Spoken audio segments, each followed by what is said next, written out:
What's up? What's up? What's up? Let's see here. All right, that works.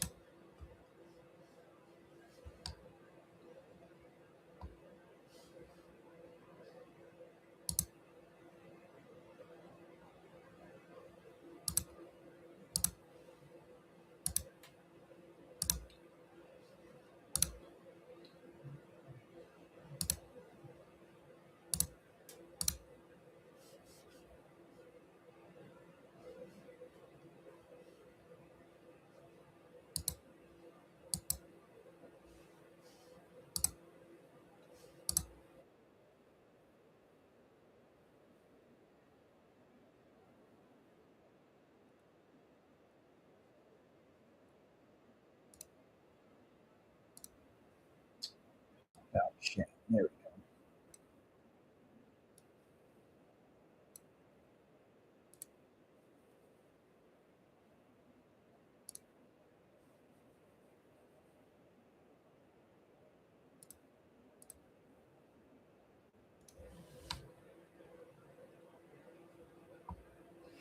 All right, mic check, mic check. See if anybody comes on.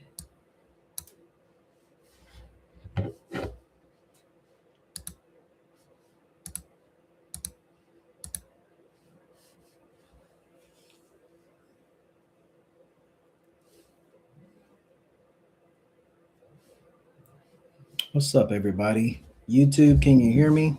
Can you hear me, YouTube?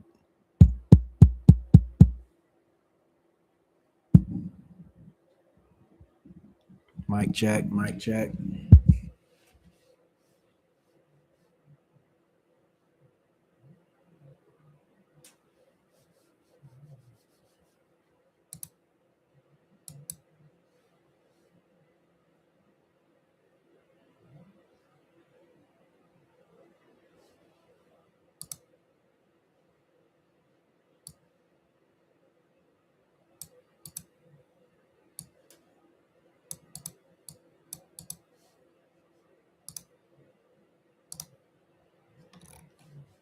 Anybody on YouTube can hear me?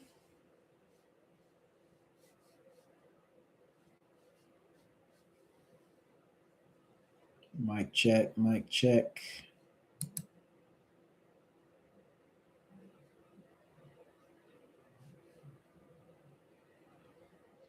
Yes, okay. Cool, cool, cool.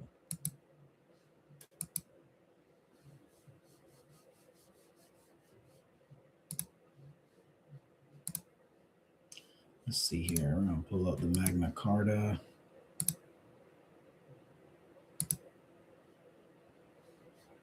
We're gonna pull up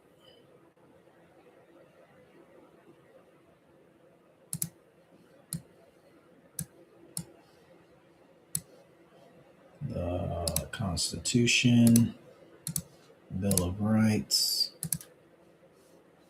There we go. All right. I guess YouTube or TikTok got bought out. So I don't know if TikTok is actually working. Not that they show my stuff anyway, but they might definitely not show it now. So this ought to be fun. Let's see.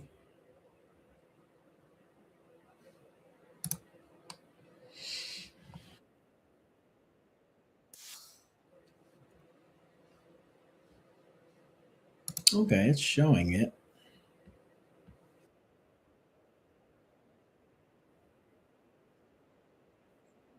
A body.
What's up, YouTube? What states are we from? What states are we from?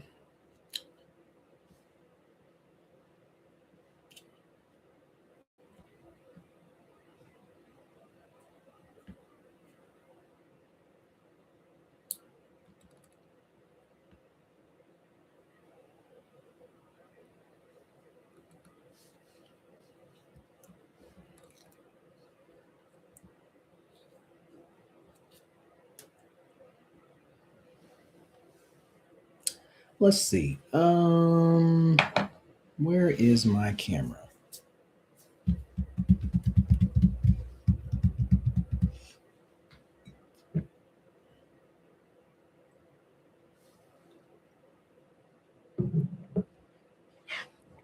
TikTok has removed all creator payment tools from its platform.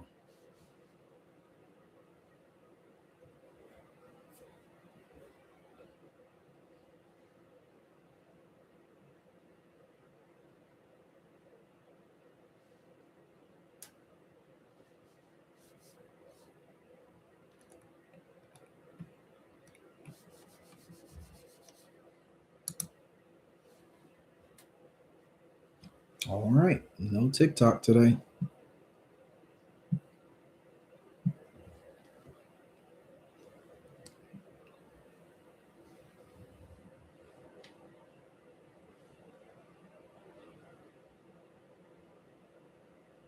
Well, other people are getting live streams. That's crazy.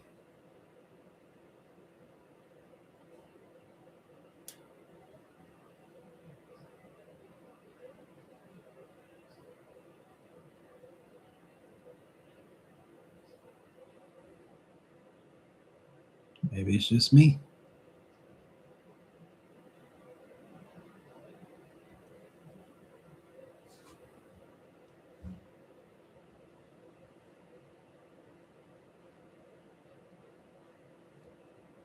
There we go.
Where is my water? Not water, my notepad.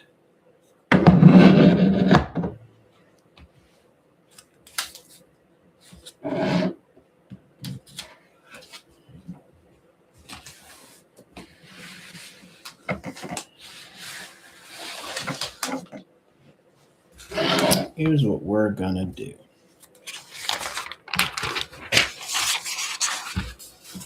I've already devoted the time, so my journey.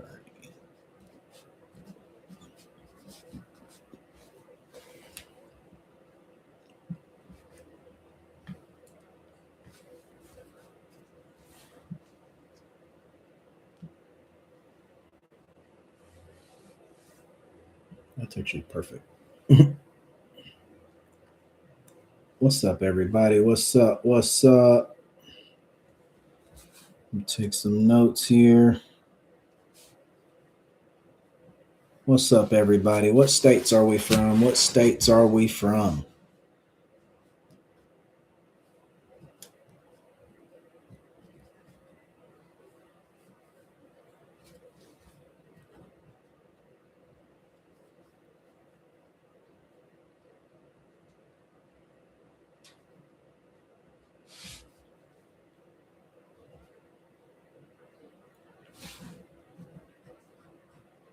Pennsylvania is in the house. New York is in the house. Everyone's reaction. All right.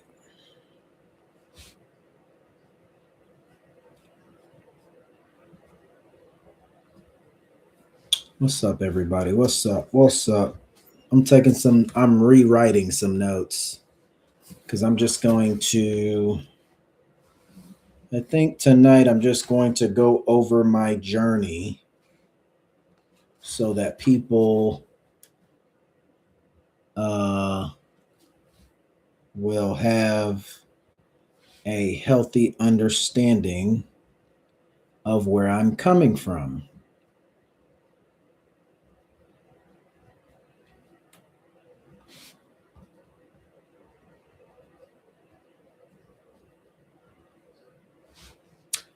But today I rewatched a movie I haven't seen in years. Today I watched Robin Hood with Russell Crowe. Robin Hood by Russell Crowe is on YouTube for free right now. And they kind of not, they do, but they don't. It's not accurate. It's a movie. Go over the Magna Carta. So they're going over the 1200s in this movie. And, Russell Crowe is Robin Hood. I don't know if Robin Hood was real or he was a fairy tale or whatever, but they go over this time period of King John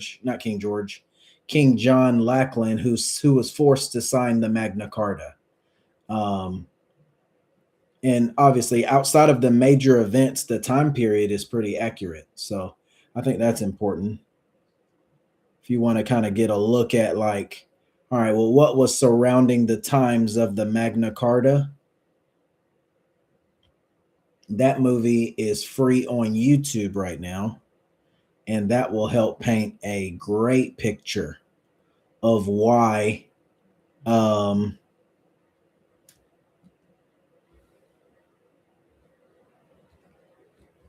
on why they give it out, or why they forced the king to sign the Magna Carta.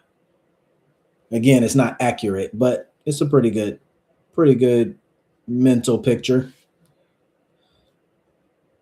They got the sheriff in there if you want to know what a sheriff is, what they would call a common law sheriff in England. Okay, that it's in that movie.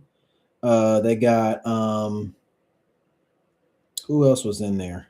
They got all the traders from France who were under the Roman Empire, under the Pope. Uh, they got all that in the movie. It's a great mental picture of what was surrounding the Magna Carta. Sorry, trying to take some notes.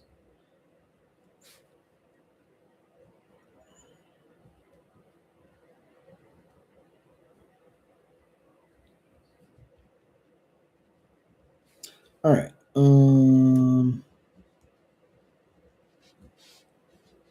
Magical money. Really, this is going to be called my journey to the common law. So, how did I end up on the common law? How did I get there? I'm going to put my camera up so I can record it officially.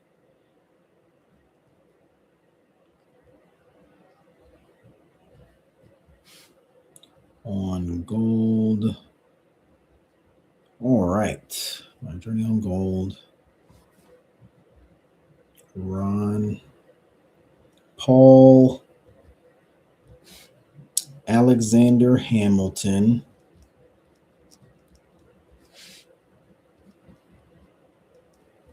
We're going to talk about a lot of wild stuff today. Alexander Hamilton. Let's see. Austrian economics.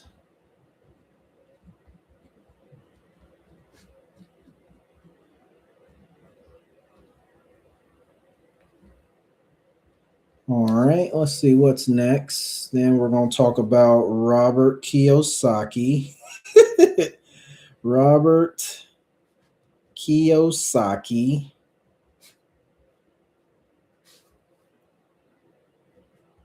Mike Maloney.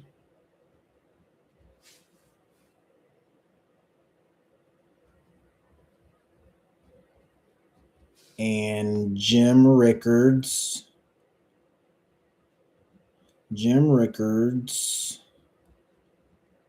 Let's see. I think Rick Rule is in there. Oh, yeah. We're going to have a good story time today, everybody. Jim Rickards, Rick Rule.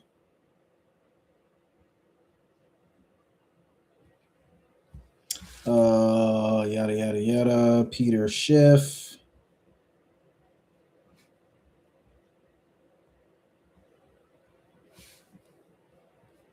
Dave Ramsey.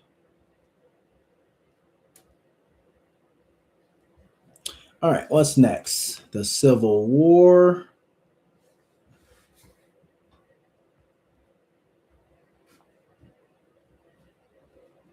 States' rights.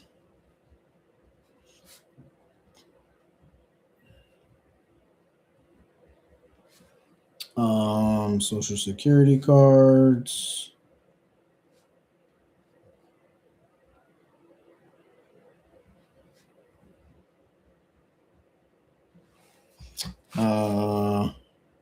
Feds aren't allowed. All right. Sovereign citizens. Types of militia video.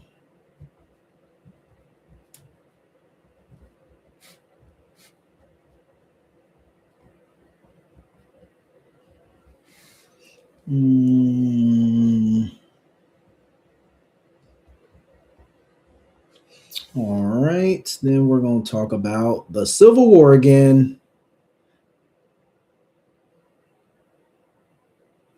All right. Civil War.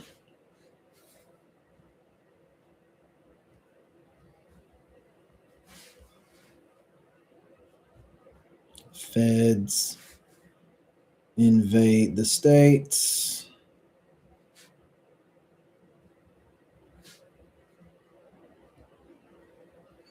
All right. Then we got this guy named Johnny Liberty. Let's see. Johnny Liberty.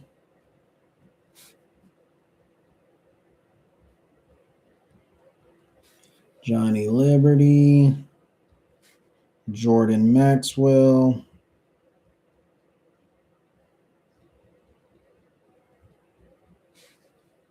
Admiralty.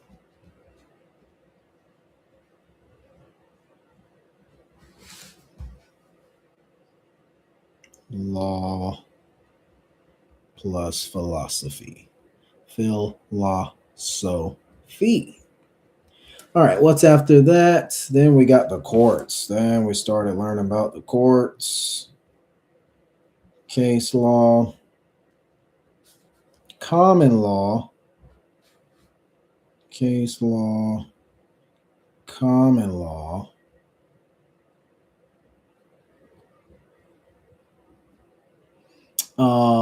Then we got declaration. This is a lot. This is going to be a fun story time. Declaration.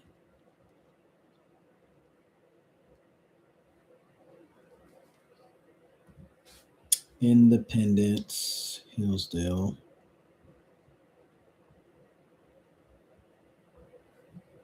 All right. Let's see. I got my phone here, so if I need to, I'll do that. Oops. All right. No, I'm not gonna do that. The Constitution.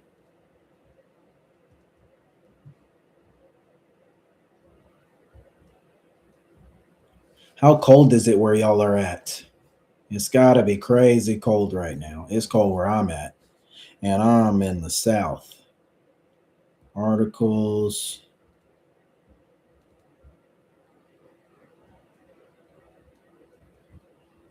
of Confederation.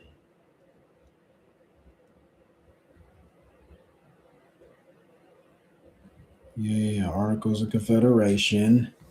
Then we got the right to travel.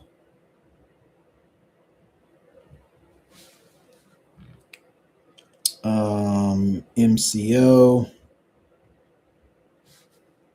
plus driver's license. What's up, everybody? What's up? What's up? Let me finish taking some notes. We'll get started. Amish people. Those Amish people changed my life, y'all. Then they got this thing called the Common Law of England. Common Law of England. And with the Common Law of England, you see this thing called the Magna Carta,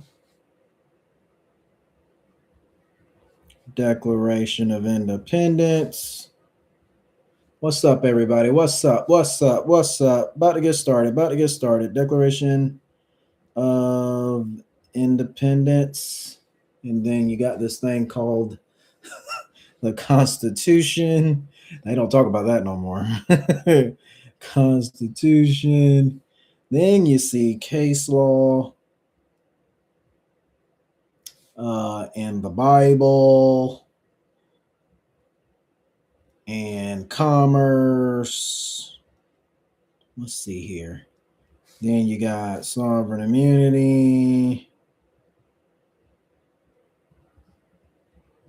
Yada, yada, yada. Immunity. Gold and silver. Gold. This is all under common law. All right. Gold. Due process, which is Magna Carta. Okay. All right. Let's see here. Due process. Due process. All right. All right. So tonight is story time night. All right, let me see how many people are on YouTube. Probably nobody. Oh, 5 people. What's up, everybody? What states are you from? What states are you from? Help me help you. Help me help you. Tonight is story time night. I just feel like yapping. All right. So this is my journey to the common law. Oh, I got to get my camera set up. Sorry. Colorado's in the house. Let's go. California's in the house. Let me. I gotta move this. And then we gotta make way for the camera. And then this will be on YouTube probably tomorrow. Unless I run out of power. I could run out of power at any moment. I live in the slums. Let's see here.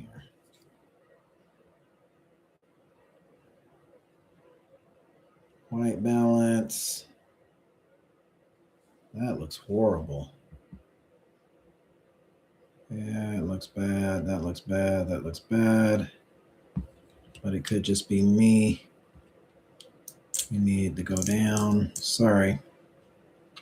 And then we're going to go up. There we go. Perfect. Perfect. All right. And we're going to get the autofocus right. This camera stuff is trash, y'all. Don't do it. There we go. Now we're going to make sure that it's up so I can re-put this on YouTube so all the feds and attorneys can see.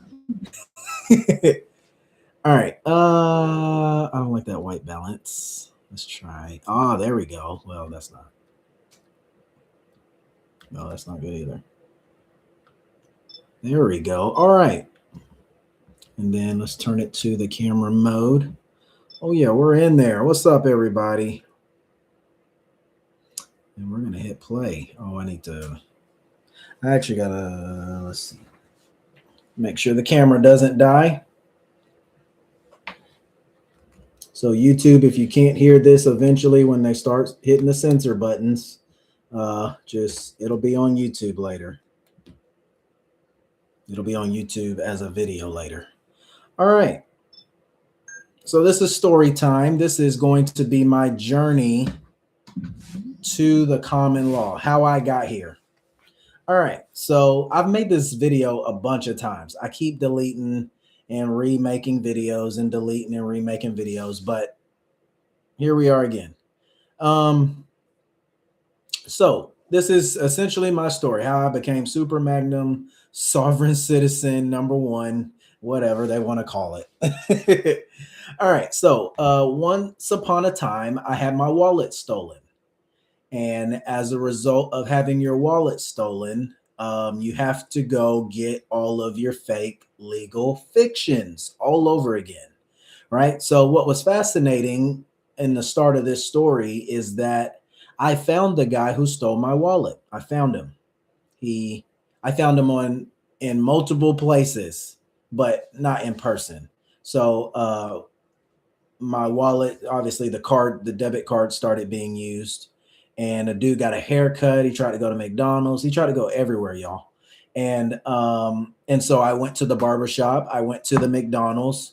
They say, yeah, this guy was here. I gave him a fresh cut, everything. I was like, great. I'm gonna need those photos or video, whatever you got. And then I went to the McDonald's. They say, yeah, the card wouldn't work, but there he is right over there. And I said, oh, the big guy? Yeah, that's the big guy. Okay, so I went and got the police. And unto my surprise, I've never lived in a reality where I've gone to the police for something. So this was my first time dealing with the police outside of like a traffic stop. I've never dealt with the police. And much to my surprise, despite the evidence that I have, I met this dude right before he got on the train. Now, this is when I lived in a city of 1 million people. First of all, you're not supposed to find the guy who steals your wallet in a town of 1 million people, right? And I found him. I literally found him. I literally had the police right there. We found him together.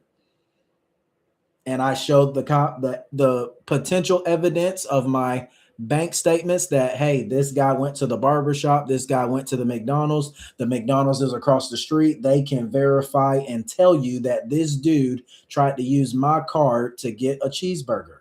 Right. And then I said, hey, I called the barber shop. They got photo and video evidence, what I thought was evidence at the time, of this dude getting a haircut with my card number. And that cop looked me dead in my face and said, I'm sorry, there's nothing I can do. I said, what?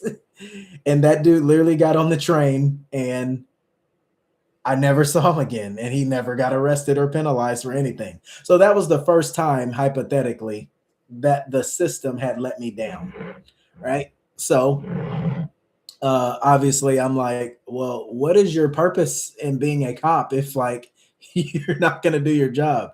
But as we learn in Minnesota is that they don't do their job whenever they're needed. So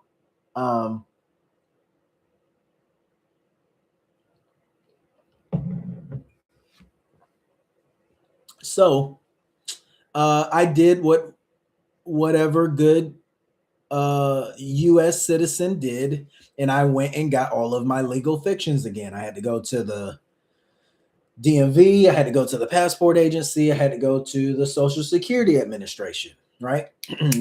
I'm completely in the system, whatever that is, and I don't know anything or know any better, but I know that waiting in line at the DMV sucks, and I did it. And then I know waiting in line at the passport agency sucks, and I did it. And I know waiting in line, which I have never done before, which is a significant part of the story, going to the Social Security Administration office sucks, and I did it, right? So I went to the Social Security Administration, right? I am and was adopted at birth, right? So because I was adopted at birth, um, well, not because I always known I was adopted at birth. I've always known I was adopted from as young as I can remember until adulthood. I knew I was adopted. I even knew my biological name, or what I thought was my biological name. And so I go to the Social Security Administration because, like an idiot, or what I thought was being an idiot, I took my Social Security card, or the Social Security card, everywhere that I went, because I traveled for work for a living, and I still kind of do that, but um, because I did travel for a living, which in hindsight, it doesn't make sense for me to have done that, because this is random confession day. I've never had health insurance, like, ever. So I don't know what I would have needed that Social Security card for outside of health insurance, because I had my passport card with me and I had my driver's license with me. But again, when you're in ignorance, you think you're supposed to have all that stuff, right? So, and so I'm at the Social Security Administration place, and these people, the guy at the counter says, okay, you filled out all this paperwork. I need you to review this information before I submit it, and they send you another card. And I said, okay, bet. This dude slides this paper under the little thingamajig. And for the first time in my life, I saw my biological mother's name. And I was mind blown. Why was I mind blown? First, because I've never seen that name before. And for those who have been adopted, you would know that how hard it is to try to find information regarding where you come from, who are you, what are yada, yada, yada, from a supposed government, right? Especially the state, right? And much to my surprise, this random Fed at the Social Security office accidentally gives it to me. And so I look at the paper and I say, everything looks right, but I believe you just told me my biological mother's name for the very first time. And his mouth hits the floor, because my mouth hit the floor, because I knew my biological last name, but I've never seen that first name before. And he wouldn't have known, or maybe I don't know, he would have known that. But what's significant about this story is a lot of things. This taught me a lot, and this is what sent me on the journey.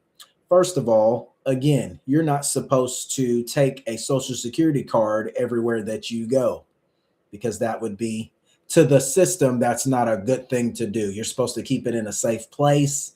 Don't laminate it. Don't do any of those things, right? So for somebody to have lost it and needed to go get another one is a pretty rare occasion. You gotta, if you don't know that, you gotta know that.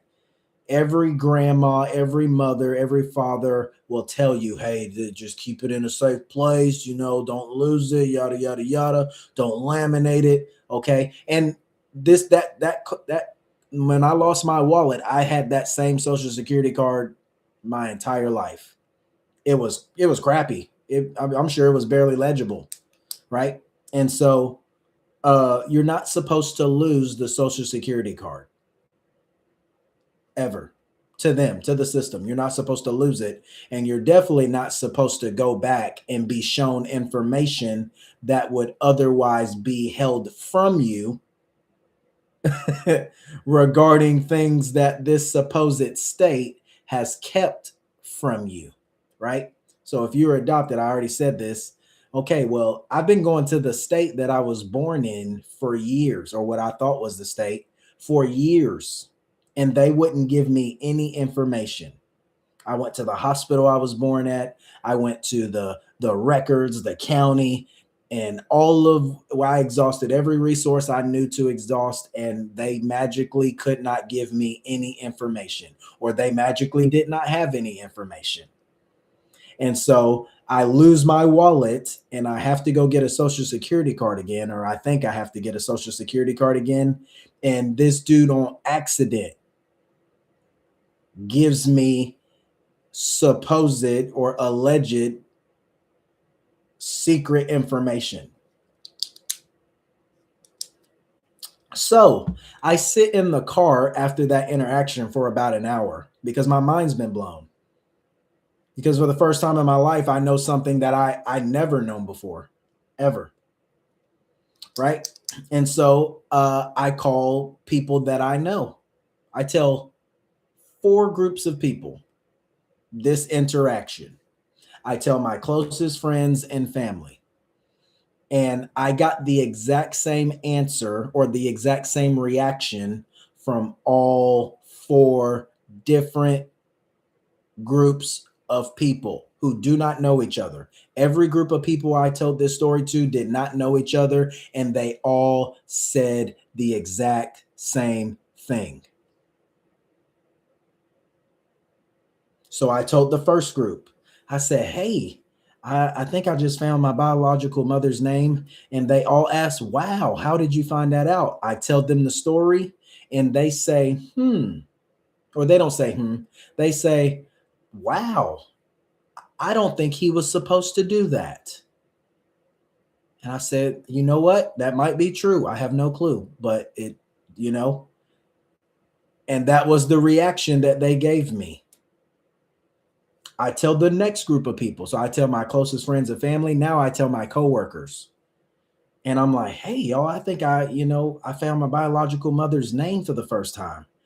And they're like, oh, wow, how'd you do that? I tell them the story and they say, wow, I don't think he was supposed to do that. And I said, you know what? I just heard that. That's kind of weird. But yeah, maybe he wasn't supposed to do that. I don't know anything. I don't know anything at this point.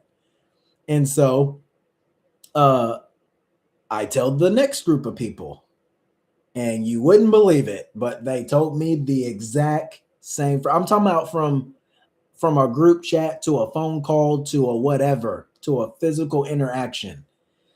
Everybody told me like, it was just subconscious. Everybody said, I, I don't think he was supposed to do that. I'm like, yeah, you know what? Everybody keeps telling me that. Right. And so now I have this new piece of information that I never had before, ever. And so I do what I think I know I'm supposed to do. I call an adoption attorney and I say, hey, I come into this information. I believe I know who my biological mother's name is. I want to try to figure out, what do I need to do to try to, verify that this information is true, right? And so we go back and forth. Of course, it's an attorney, so they want 10 grand off the rip for some bullshit, for some BS. And so I'm like, well, I'm not doing that. But before the phone call ended, she said, well, how did you figure out your biological mother's name? And I said, well, this guy stole my wallet. And after, we went through that, I had to go to all the places to get, my IDs and stuff. And the guy at the Social Security counter accidentally gave me, well, I didn't assume it was an accident. I thought, he didn't know I was adopted, or maybe, or now, whatever. And so I say the guy at the counter at the Social Security Administration uh slid a piece of paper and it had my biological mother's name on there. And she said, I don't think he was supposed to do that. And I said, all right, too many things are not a coincidence. At this point, subconsciously everybody knows something that I don't know, and I don't like that, right? And so and I said, okay. And that's how that phone call ended. I never called them again. Um, and so I did what any millennial would do. I went to social media, and it didn't happen overnight, but over time, I found my biological mother, found her, met her, everything, because now I have a name to go with. Um, and so that sent me on the journey of asking too many questions. So the first question I had was, well, how come the feds seemingly, or how come the states seemingly won't give out this information and the feds just accidentally give it out? Right? How is it so easy for them to just give out the information, and the state wants me to go through all this fake paperwork and wants me to pay 10 grand and get permission from a judge and all of this foolishness when a Fed accidentally gives it to you? I paid nothing to figure out this information, right? So that was the question that I had. Like, okay, well, what's the big deal with this state not giving the information and the feds accidentally giving out this information, right? And so I go to the internet and I start digging, right? And I come across an incredible amounts of foolishness, incredible amounts. A lot we're going to go through tonight. But the first answer that I got, so the Bible says, it says something to the effect of, you look through a veil and see dimly, but there will come a time where the veil will be removed, right? So there was a point in this journey, it's the beginning of the journey, where, okay, I'm asking questions and I'm getting answers, but I don't know what that answer means, right? But the answer that I got the very first time I went searching was that this thing called the state is sovereign. And I was like, okay, yeah, I don't know what that means, but sure, okay. But how come the feds just gave out the information that allegedly or supposedly the states are not allowed to give out? Right. So there was the first conflict I had between, okay, well, what's this feds thing and what's this states thing, and how come they're not working together? You know what I mean? Like, how come, I didn't have any answers, but those are the questions that I had, right? And so the question that I had was why the states keep info and the feds give it out. The first answer I got was the states are sovereign. Okay. Now you go on Google and you try to figure that out. They're not giving you anything, right? So I had to keep digging. So when you first start looking up this information, you're going to come, and half of the internet is filled with this foolishness. And half of the scammers on TikTok are full of this foolishness. Half of the feds and the attorneys are propagating or promulgating this foolishness. They're the ones feeding it. And if you stop asking questions, then that's as far as you'll go. Okay. So when I first started learning this stuff, I was trying to get a real answer, right? And so you come across this thing called birth certificates. And when you start searching birth certificates, you're going to come across an insane amount of ignorance, an insane amount of lies, an insane amount of foolishness, right? So you come across these birth certificate things, you come across this magical money on the birth certificate thing, you got this fake magical money on, you got a treasury account, right? You see the same videos, y'all know what I'm talking about. All right, these fake videos of these supposed people that are curious about this money on the back of a birth certificate and all this foolishness, right? So that's where you'll go if that's where you want to end up, right? And so I did not need that supposed answer. Okay. I had a real question. I needed real answers. Right. So The question was why the states keep info and the feds give it out, right? So um, they got this thing called birth certificates. You come across this thing called magical money, and the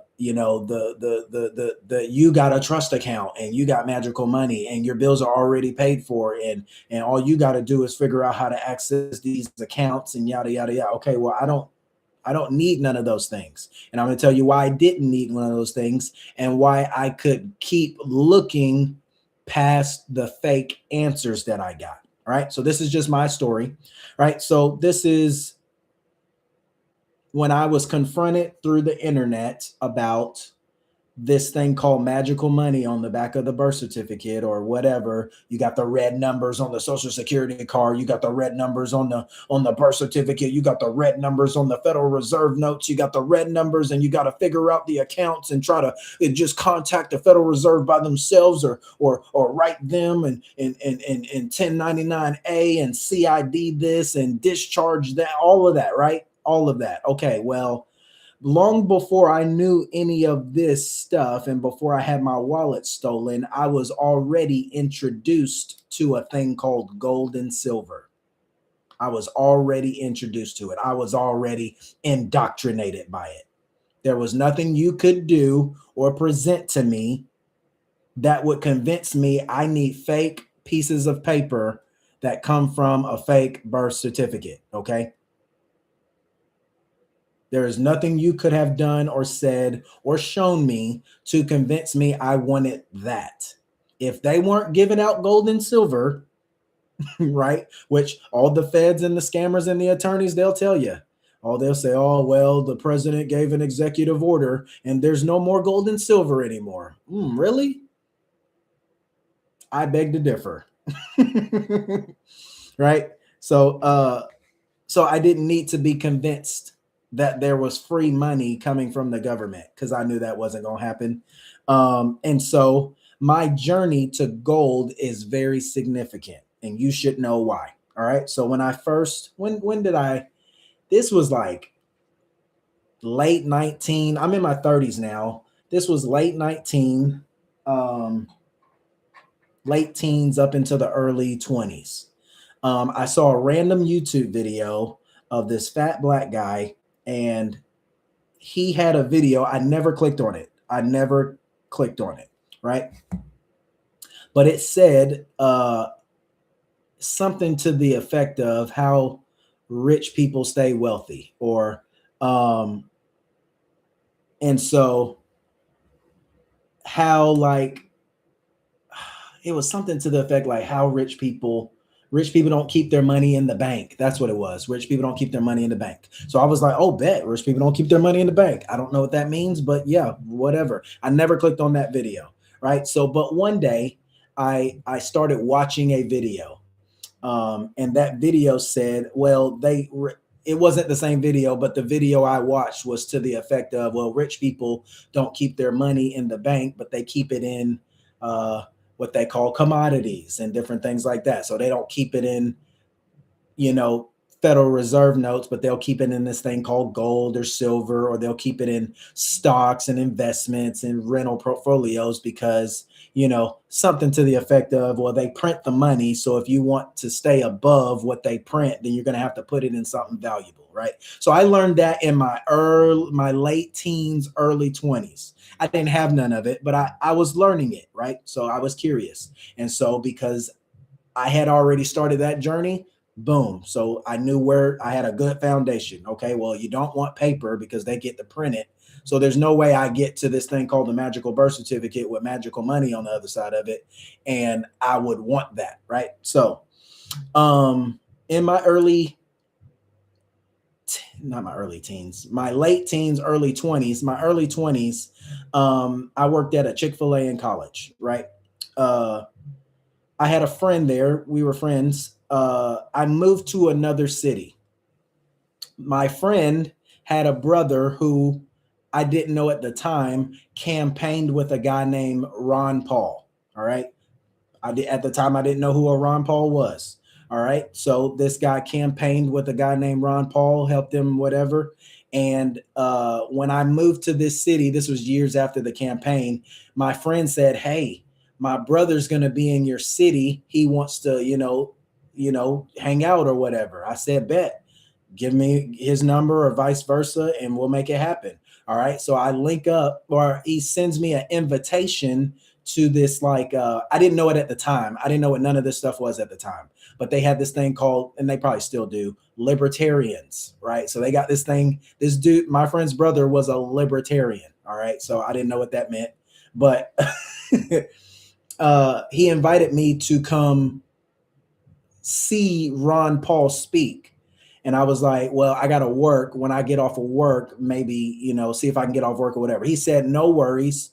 When you get off, hit me up. I'll invite you to come meet him because we're hanging out at his hotel. Remember, I don't know who Ron Paul is, so I don't know how significant that is.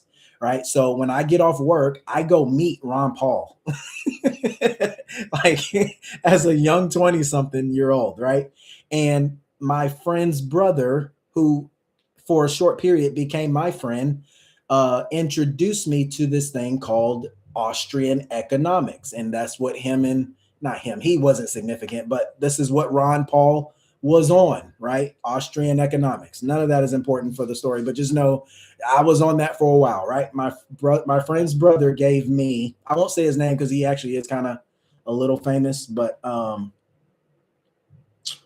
he gave me a book on Alexander Hamilton.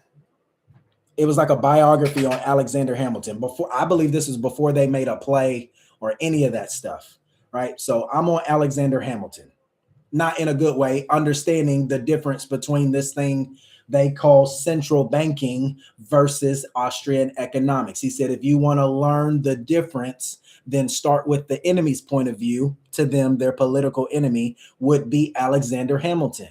For those who don't know, I read that entire book. I know so much about Alexander Hamilton. When it came time for the play to come out, or whenever I saw the play for the first time, I was like, that's wrong. That's wrong. That's wrong. Right. Because I was already on Alexander Hamilton. Right. So Alexander Hamilton was born in St. Kitts and Nevis. And he was a huge proponent of what they call central banking. Right. What we now know to be the Federal Reserve is the result of central banking, right? And Alexander Hamilton this is conspiracy. I don't care none about this stuff, but it was rumored that he may have been a sleeper. I don't know how to say that word, but he may have been against the colonists during the Revolutionary War period, right? And he made his way to being the first Secretary of the Treasury. And he was able to through his influence, create the first central bank that the country had, which is not authorized by law or the Constitution. But that's another story for another day. But just so you know, we've had 3 central banks.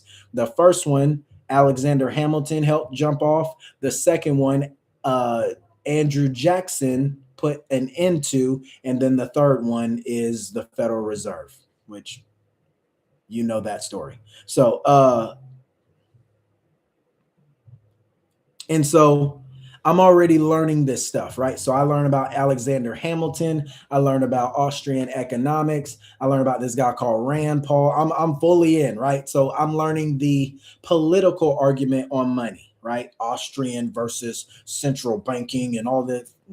None of it's important, right? So then from that, I learn about the economic side of money. All right. So I don't know how I got on this dude, but I learned about this guy named Robert Kiyosaki. He had a book called Rich Dad, Poor Dad.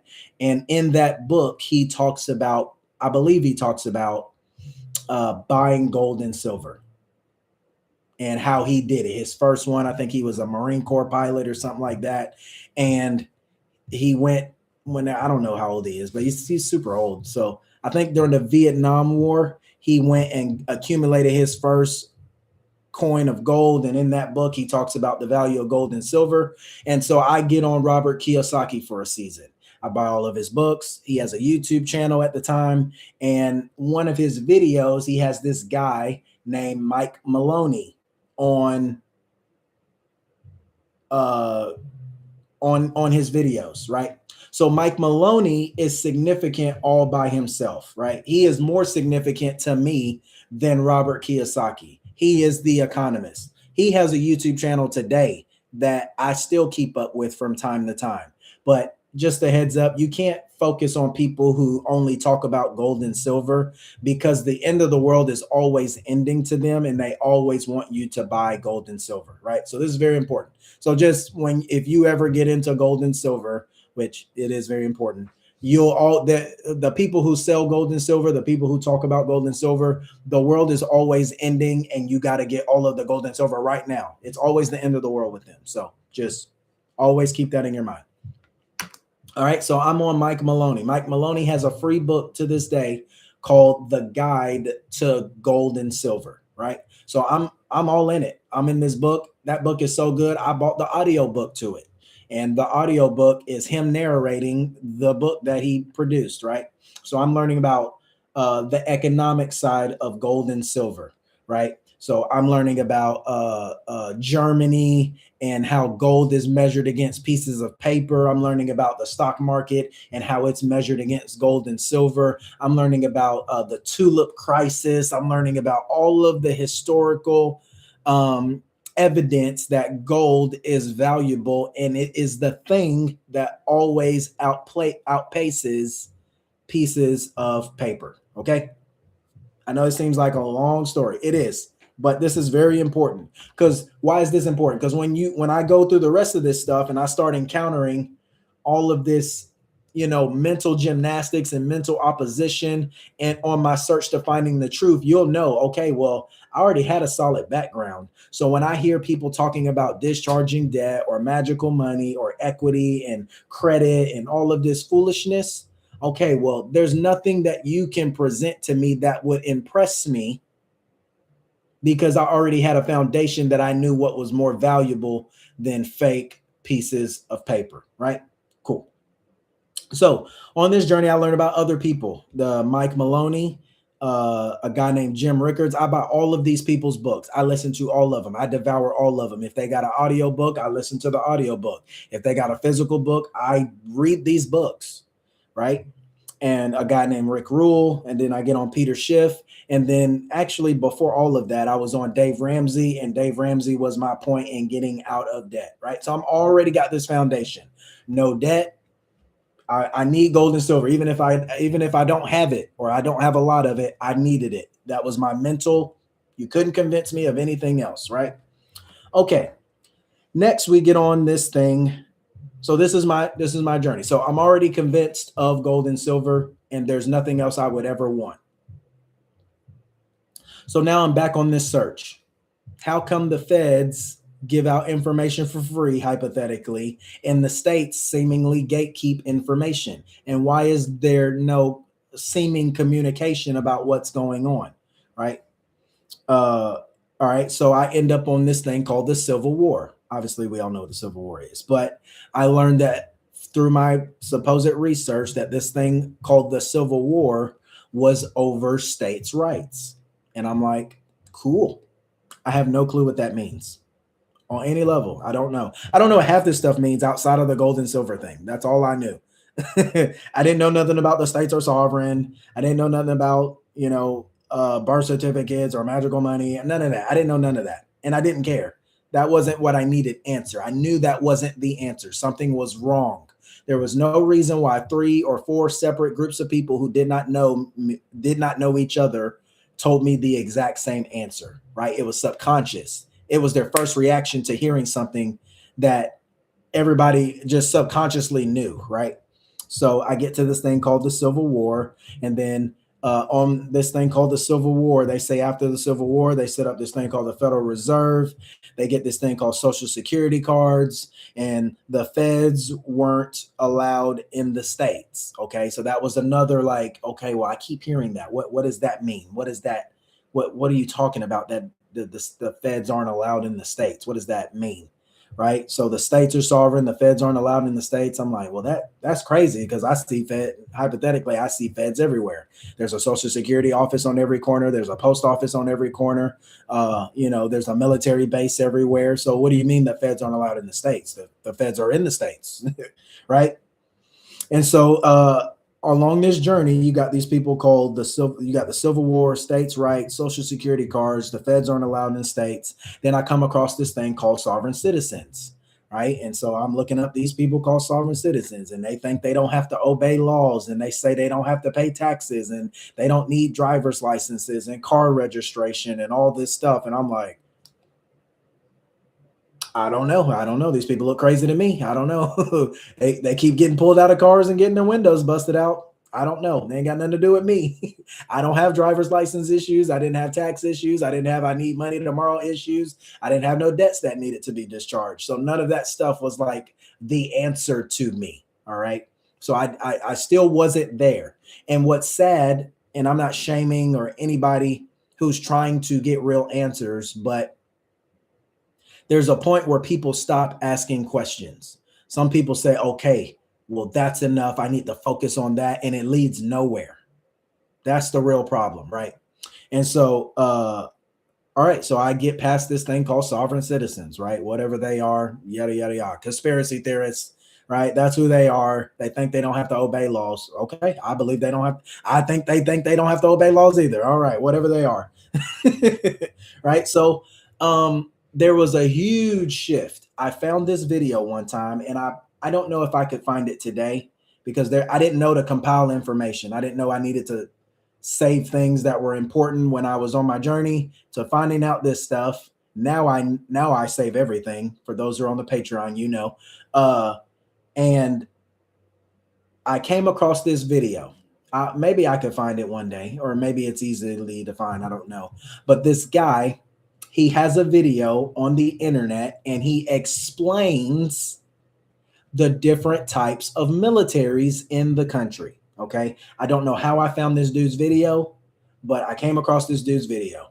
This dude was, I don't remember what state. I want to say it was either New Mexico or Texas. But this dude makes a video where he breaks down the difference between the United States Army, the National Guard, and a state's guardsman. Okay, this was a pivotal shift in me understanding the states are sovereign and the feds aren't allowed in the states. Okay, so it's this guy, he's a state's guardsman, either from, I want to say Texas or New Mexico. I don't remember, but he explains that, okay, because this dude had been in all of those things and he ended up as a state's guardsman. He said that the United States Army obviously answers to the president. Okay. He said that. Obviously, we all know that. Then he says the United States, or not the United States, the National Guard answers to the president in times of extreme war. All right. Then he explains, because he had been through all of these. He was in the Army. He was in the National Guard. Now he's this thing called the State's Guardsman. And I was like, well, what's a State's Guardsman? And this is why this is significant, because when I was a kid, I remember one time seeing a group of people that I thought were in military, and I went to high school and college in Florida. Only had, look, they're freezing alive. They're freezing the YouTube live. And they only had Florida flags on their uniform. And I was like, subconsciously, I was like, that's cool. That's weird. Right? I would think they would have a United States flag on their, they didn't have that. All right. So I come across this video where this dude is explaining, well, the United States Army is under, I don't know these by heart, and I don't care. The United States Army is under Title 10 of this United States Code. I'm like, yeah, United States Code, whatever that means. And he said the National Guard is under, I could be wrong, I think it's Title 31 of the United States Code. And he said, and I said, okay, yeah, whatever that means. And then he says, well, both of those entities answer to the president. And I said, bet, yep, for sure. And then he says, Well, a military police officer in the United States Army can't arrest somebody outside of the military base. And I said, "Oh, I didn't know that." Maybe everybody knew that, but I didn't know that. I thought, whatever. I didn't know, I never read the Third Amendment where they're not allowed to be, whatever. And so he said that, and I was like, that's interesting. And then he says, well, the state's guardsman of whatever state he was in, uh, he answers only to the governor of the state. He doesn't answer to the president. And I was like, I didn't know that. Right? So here you go on TikTok. They want to, all these MFers, they're going to let the time run out and they won't let me do the captcha thing. That's hilarious. That is hilarious. And they won't let you refresh it. That's what I'm talking about. That's how I know I'm telling the truth. There you go. My internet's fantastic, y'all. There's nothing wrong with my internet. There you go. Well, TikTok, this live will be done in 4 minutes. They won't let me. Yep, they won't let you do it. Let's see. There we go. Yep. Now it won't load.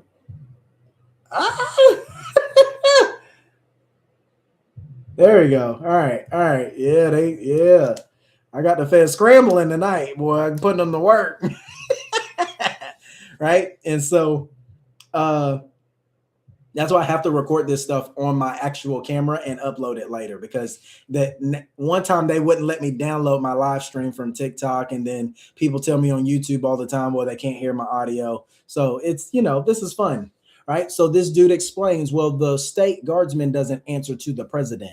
The guys who just wear state flags on their military uniforms, whether they're getting paid or not, they don't answer to the president. They say only in at times of like extreme invasion, extreme war, then they would be a part of the United States Army or whatever. Okay. So that was the first time I ever heard something like that. I was like, oh, so there is a difference between the states and the feds. We're not just one country. Right. And he was explaining to me, and I told somebody this on TikTok a couple of nights ago. He was explaining the different state militias. And he said, well, Florida has its own Air Force. I didn't know that. I mean, not that I would have, but I didn't know that. And he said it's not a part of the National Guard and it's not a part of the United States Air Force. And I was like, I didn't know that. And he said California has its own, I think they have their own Navy. I was like, I didn't know that either. He said New York has its own Army. He says New Jersey has its own like Coast Guard thing. And he said a lot of states have their own, either they're not, most of them aren't well funded, but they at one point were well funded. And he said this was all, during the parts of the Civil War. Well, these people had their own militias the whole time. And this was all brand new news to me. And that was an answer to a question I had never had before. Right. So that was no foolishness from a guy who was in all the branches of the military, or every type of military in the country, from the federal army, from the federal National Guard to the state guard of New Mexico or wherever he was at. He said, so the police and the state's guardsmen, they both answer to the governor of a state. He said they can be called into the militia service of under the governor. And he said that that's different than the United States Army and the National Guard, hypothetically, right? So that was a major piece of news to me, right? So that helped answer the question. Okay, these states are sovereign, and how does the feds keep giving out info? Okay, well, that helped paint a real picture. That's something I had never heard before, right? All right, what's next?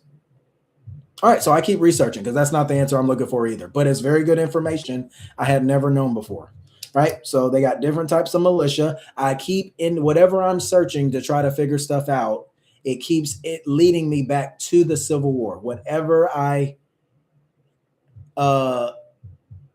I search regarding trying to find answers, it keeps whatever I find keeps leading me back to the Civil War. They keep talking about these people called bankers and corporations and legal fictions and all of this stuff. And I'm like, yeah, that's real good information, but it's not the answer I'm looking for. But every time I search something, it ends up back to this thing called the Civil War, right? All right. So, Civil War, states' rights, states are sovereign, the feds are not allowed in the states. These are the major pillars of what I'm just searching for answers, right? Okay. The next video that changed and shift my thinking was this guy named Johnny Liberty. Johnny Liberty, I believe, is still alive. I bought a couple books from him not too long ago. They're on the Patreon. And this is something I always remember when I hear something I had never heard before. And I don't agree with everything Johnny Liberty says or whatever. It's not important. But this sentence that I heard for the first time in my life shift my thinking. He said, ever since 1864, there had never been a thing as a United States citizen. He said since 1864, he said from the beginning of the country up until 1864, there was no such thing as a United States citizen. He said that phrase was created after this thing called the 14th Amendment, which I didn't know about either. I didn't know none about a 14th Amendment, right? And so this Johnny Liberty video, I think it's like an hour and a half long, but like in the first like 40 minutes, he goes over, the beginning of the country. And then he says, this is actually really the first time I ever heard that phrase, sovereign state citizens. And I was like, oh, that's different. I haven't heard that before.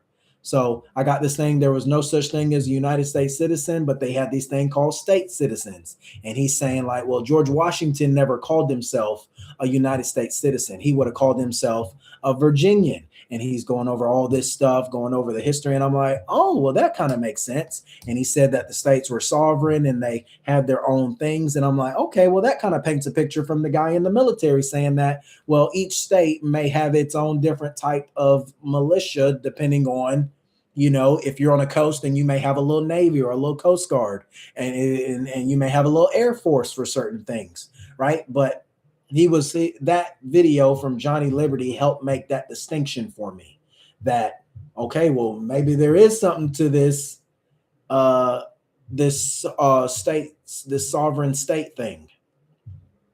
All right. So, from Johnny Liberty, I encounter more foolishness. All right. So I encountered this guy called Jordan Maxwell. All right. Jordan Maxwell. Most of y'all probably heard of Jordan Maxwell. This dude talked about, he's no longer alive anymore, this thing called admiralty. And that everything's based on water and all that stuff. And there's nothing you can do about it. I said, oh, okay. Yep. Everything is admiralty. I don't know what that dude's talking about, but that's the journey. I encounter these videos just like y'all encounter these videos. We don't know what these people are talking about, but that's what they said. They said everything admiralty. Bet everything's admiralty, whatever that means. Right. And I keep digging. I'm like, I don't know what that means. I don't care. Right. And so from there, and let me say this real quick about Jordan Maxwell, get it on the video. There's this dude named Bill Cooper. Bill Cooper, he has also passed away. Everybody you think you're gonna learn from, they're gone, buddy. All right. So Bill Cooper said, well, every time the public gets closer to finding the truth, they will send a decoy. They'll send somebody to answer the questions you think you may have to deter you from going any further. And I said, that sounds like everything I've been looking up. Everything I look up, it'll give me a little piece of answer. It's not the truth, but it's a little piece of answer, and it'll keep me from further looking into a subject. And that's what Jordan Maxwell did. He said everything was admiralty, everything's based on water. He gave some fake philosophical things, and that's what people are stuck on. To this day, people are still stuck on that, right?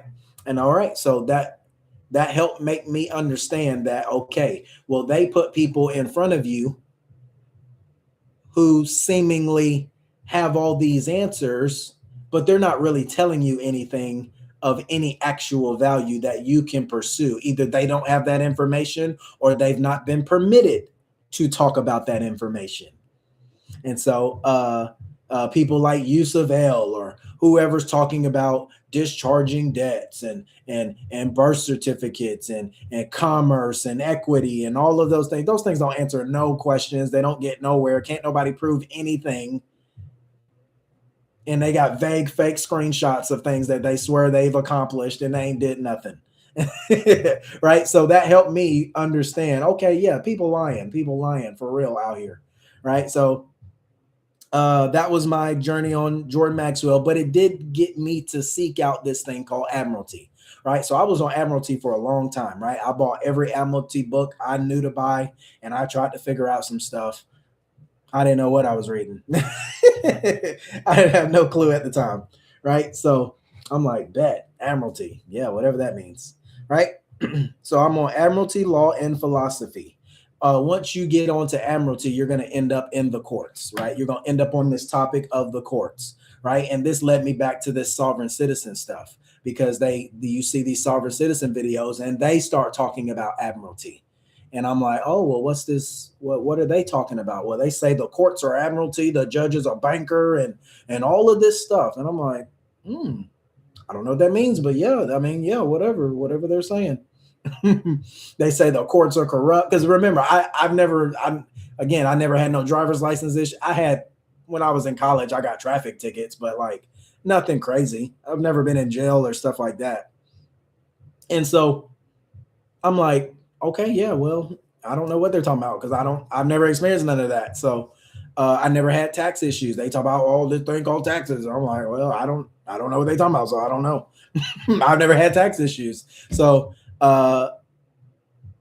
when you go from Admiralty to the courts and you start seeing these people come back up called sovereign citizens and they talking about the courts are corrupt and all of this stuff, I'm like, oh, well, this is interesting. And it kept leading me back to this Civil War thing. And I was like, something's starting to make sense here. And then I end up on this Civil War thing, and they say, well, Abraham Lincoln illegally evaded the states, and the Civil War was not over slavery and was not over racism and was not over these things. And I'm like, that's interesting. Never heard that before. Right. So I'm like, dang, where's all this coming from? And it keeps leading me back to the Civil War. We're like, well, the states, they had this and yada, yada, yada. And I'm like, okay, yeah. All right. So that, it's adding to, this thing I'm trying to figure out an answer to. All right. So you learn about the courts, and then they got this thing called case law. All right. I didn't know what case law was. All right. So they whatever I'm finding, they got this thing called case law. If you read these cases or you learn these cases, then apparently you can fight the courts with this thing called case law. And I'm like, oh, okay. Yeah, whatever. Sure. Whatever, buddy. I don't know. I don't be in court. So I wouldn't know to tell you that stuff. Right. And so I'm learning this thing called case law. And in the case law, they are saying certain things that I had not heard before. They're saying and proving this thing called, all these questions are getting answered through this thing called case law, right? So that was a major, major shift. All right. So I'm on this thing called case law now, and I'm looking up, well, I don't know how to find cases, but whatever I'm finding as far as it relates to what a court has said is like, okay, that's starting to paint a picture. So now I'm watching lectures about case law from these supposed law schools. They're not teaching you nothing, but I'm trying to learn whatever I think I can learn on freaking case law, because they say that's it. You got to learn the case law. So I'm learning case law through all these law they not talking about nothing, but I'm on case law, and I'm learning that the courts are saying things that are contrary to what public and society is saying. And I'm like, oh, well, that is kind of true. Well, how come the courts are saying one thing and people are experiencing a totally different thing, right? These people they call sovereign citizens, they keep getting arrested. They keep ending up in court. And they keep saying they be citing all these cases and stuff, but they don't be winning. And I don't see nobody winning. I'm not inclined to believe you. I don't see nobody winning this stuff.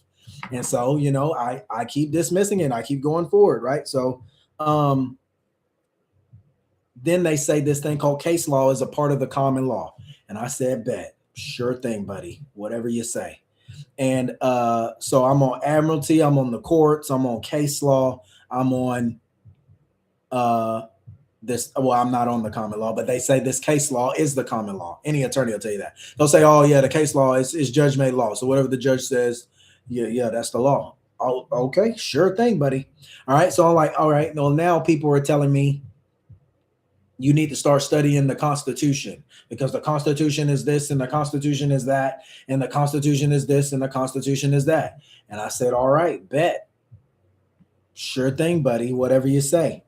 And I start studying this thing called the Declaration of Independence.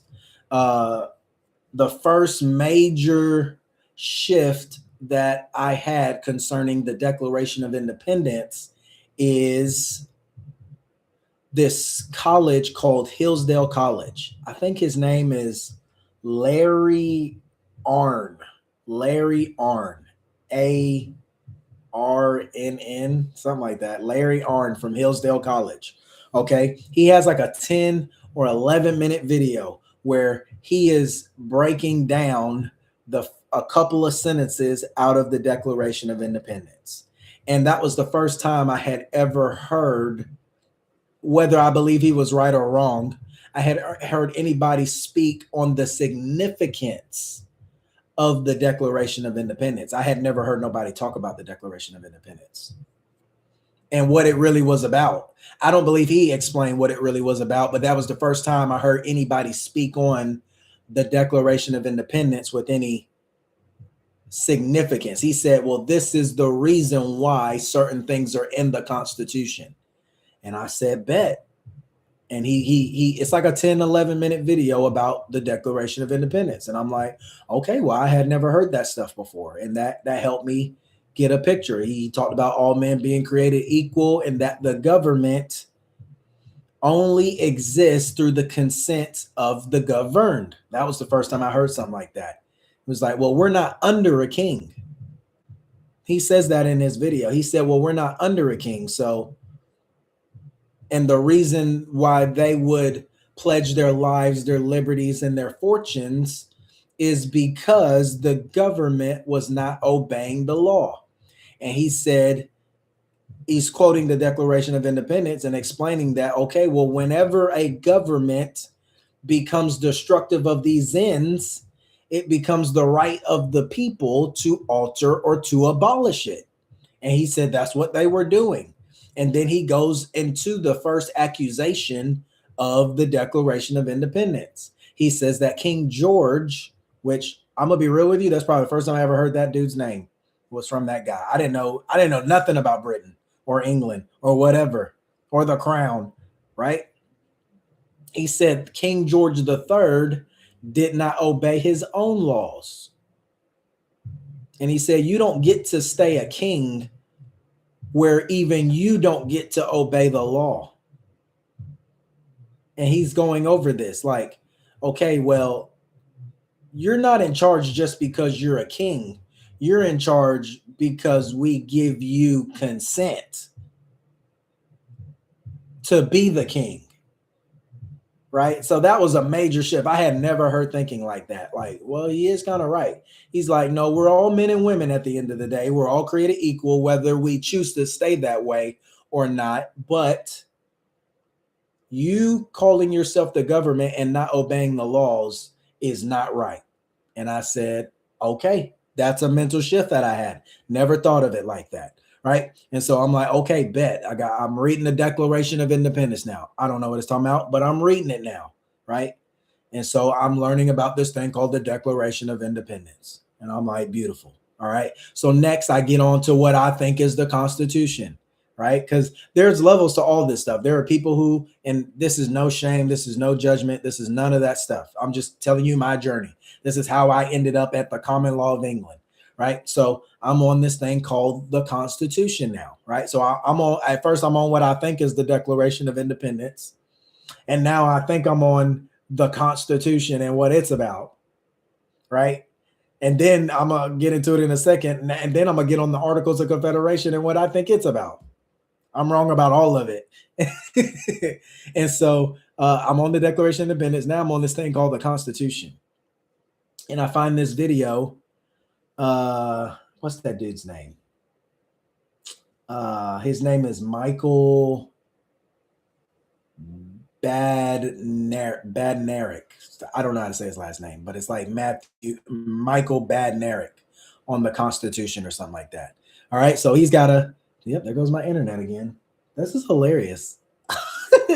And so I'm on what I think is the Constitution. And this dude, he's giving good information. I'm not better than nobody. I don't think I'm right and they wrong and none of that stuff. It's just not giving me the answers I need on why the world is the way it is, right? And so this dude makes solid info. He helps give me a different picture on this thing that they call the Constitution, and he helps pull out some significance on this thing called the Bill of Rights and the different articles in the Constitution. And I'm like, yes, this is awesome. This is changing my mind. I'm learning something because something is weird about my experience and what I'm reading, right?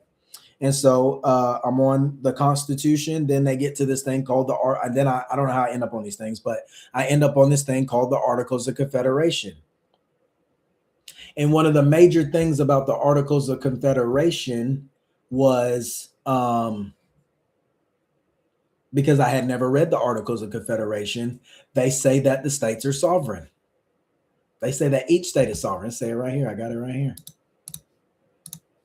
First thing is say yada, yada, yada. The 13 states, you got the Articles of Confederation and Perpetual Union between New Hampshire, Massachusetts Bay, Rhode Island, and Providence Plantations, Connecticut, New York, New Jersey, Pennsylvania, Delaware, Maryland, Virginia, North Carolina, South Carolina, and Georgia, yada, yada, yada. And then it says, the style of this confederacy shall be the United States of America. All right. Then it says the very second thing it say is each state retains its sovereignty and freedom and independence in every power, jurisdiction, and right which is not by this confederation expressly delegated to the United States and Congress assembled.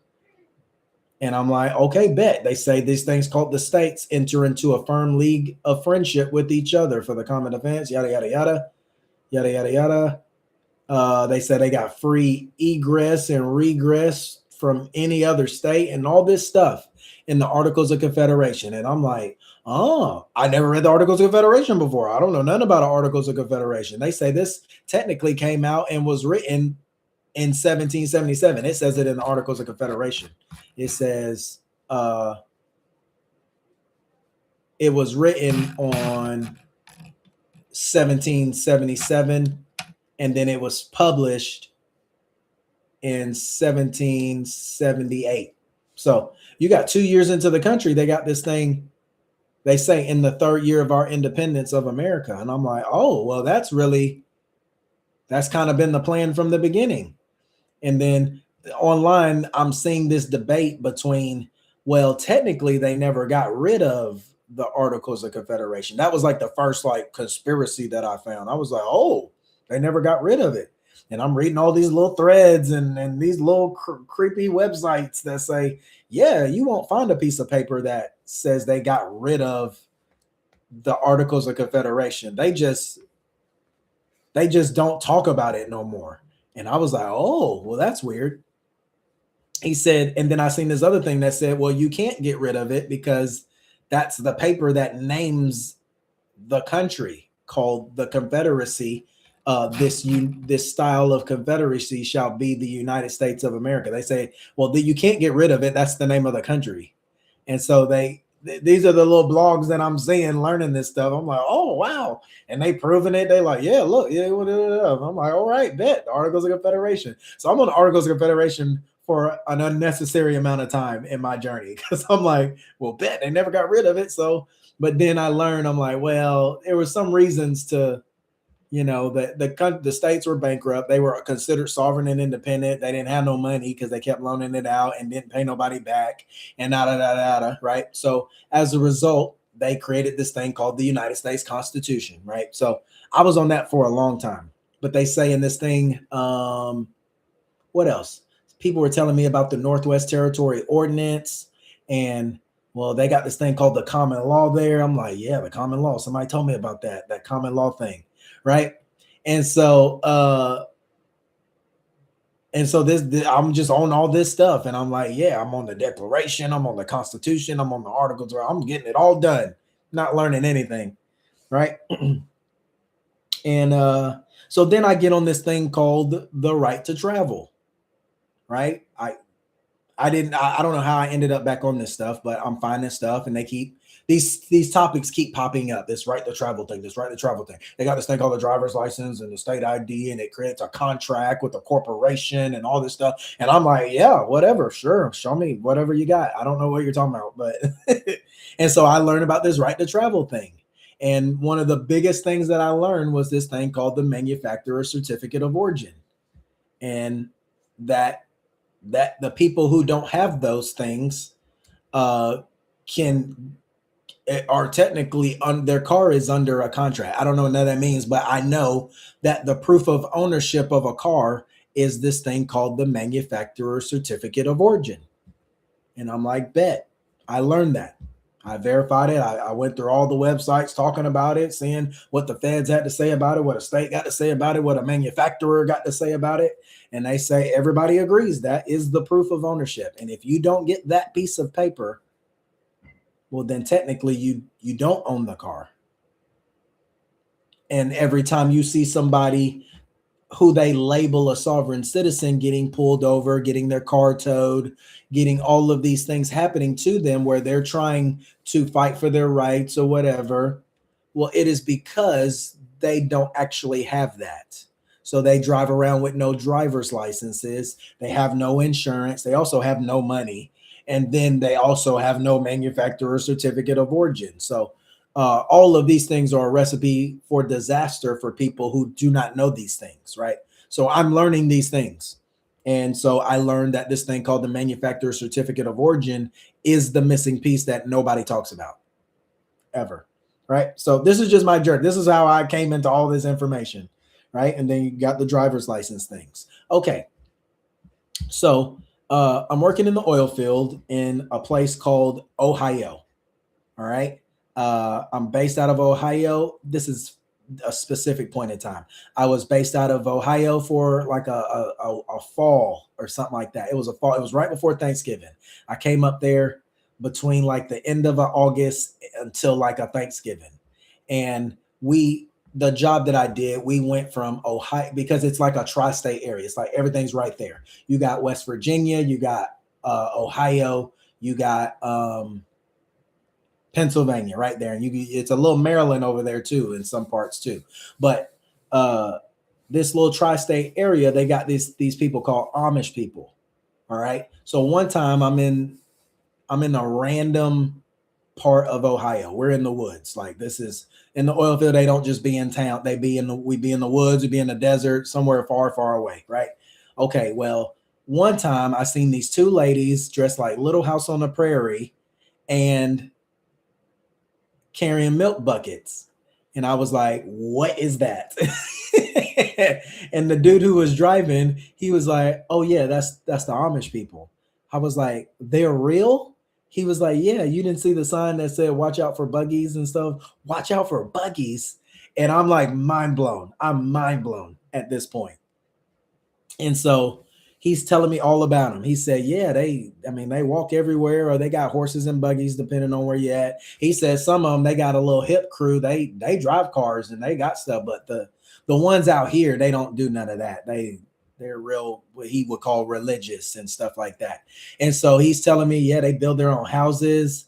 They build little tree houses for the kids. They'll put a house up for you in 3 days. In 3 days, he said, yeah, it's like they'll get 60 of them and just show up and build a house. He said, if you want a 2-story house, it'll take about a month, but they do it with no electricity. No electricity?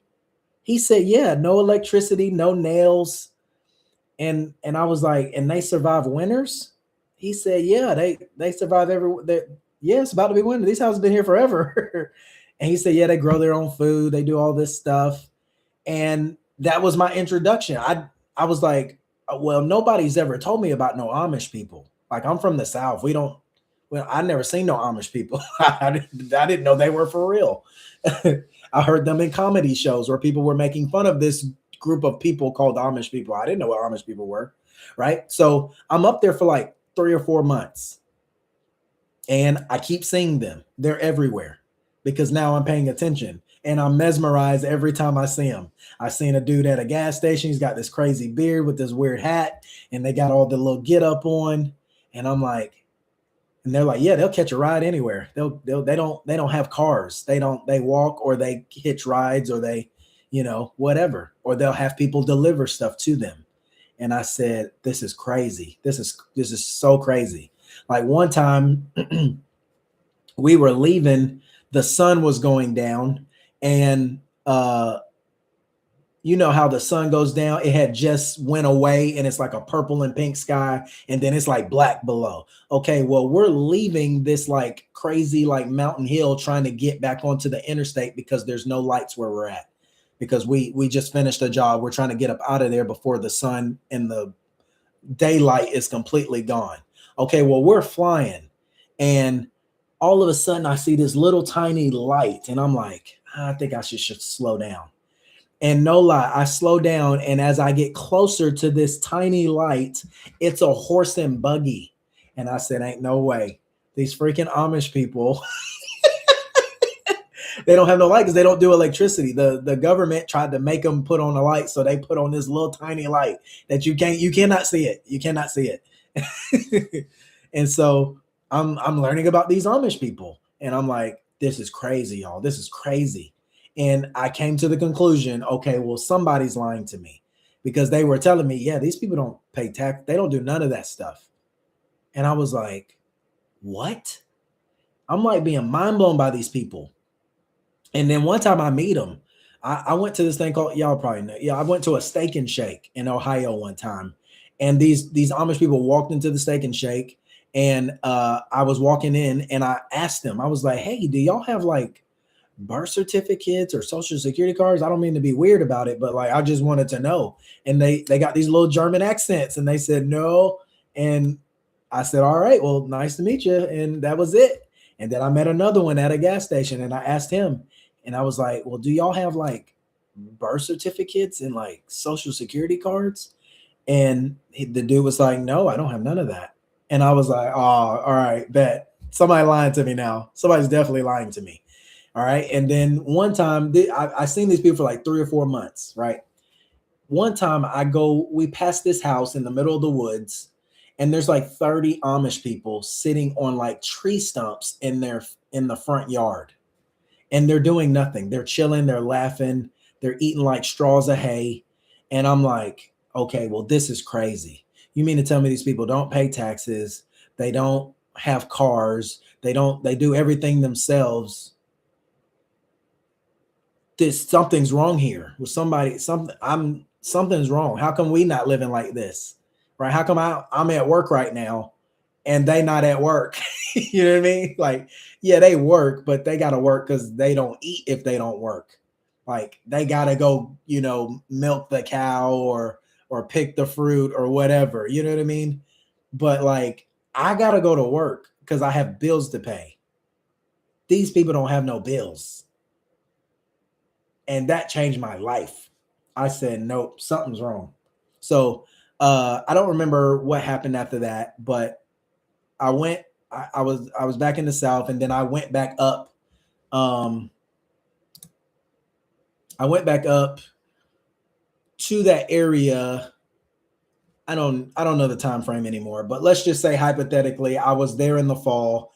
I didn't go in the summer, and I went back up there the following spring. Let's just say that hypothetically, right? Okay, well, I keep seeing Amish people in this area.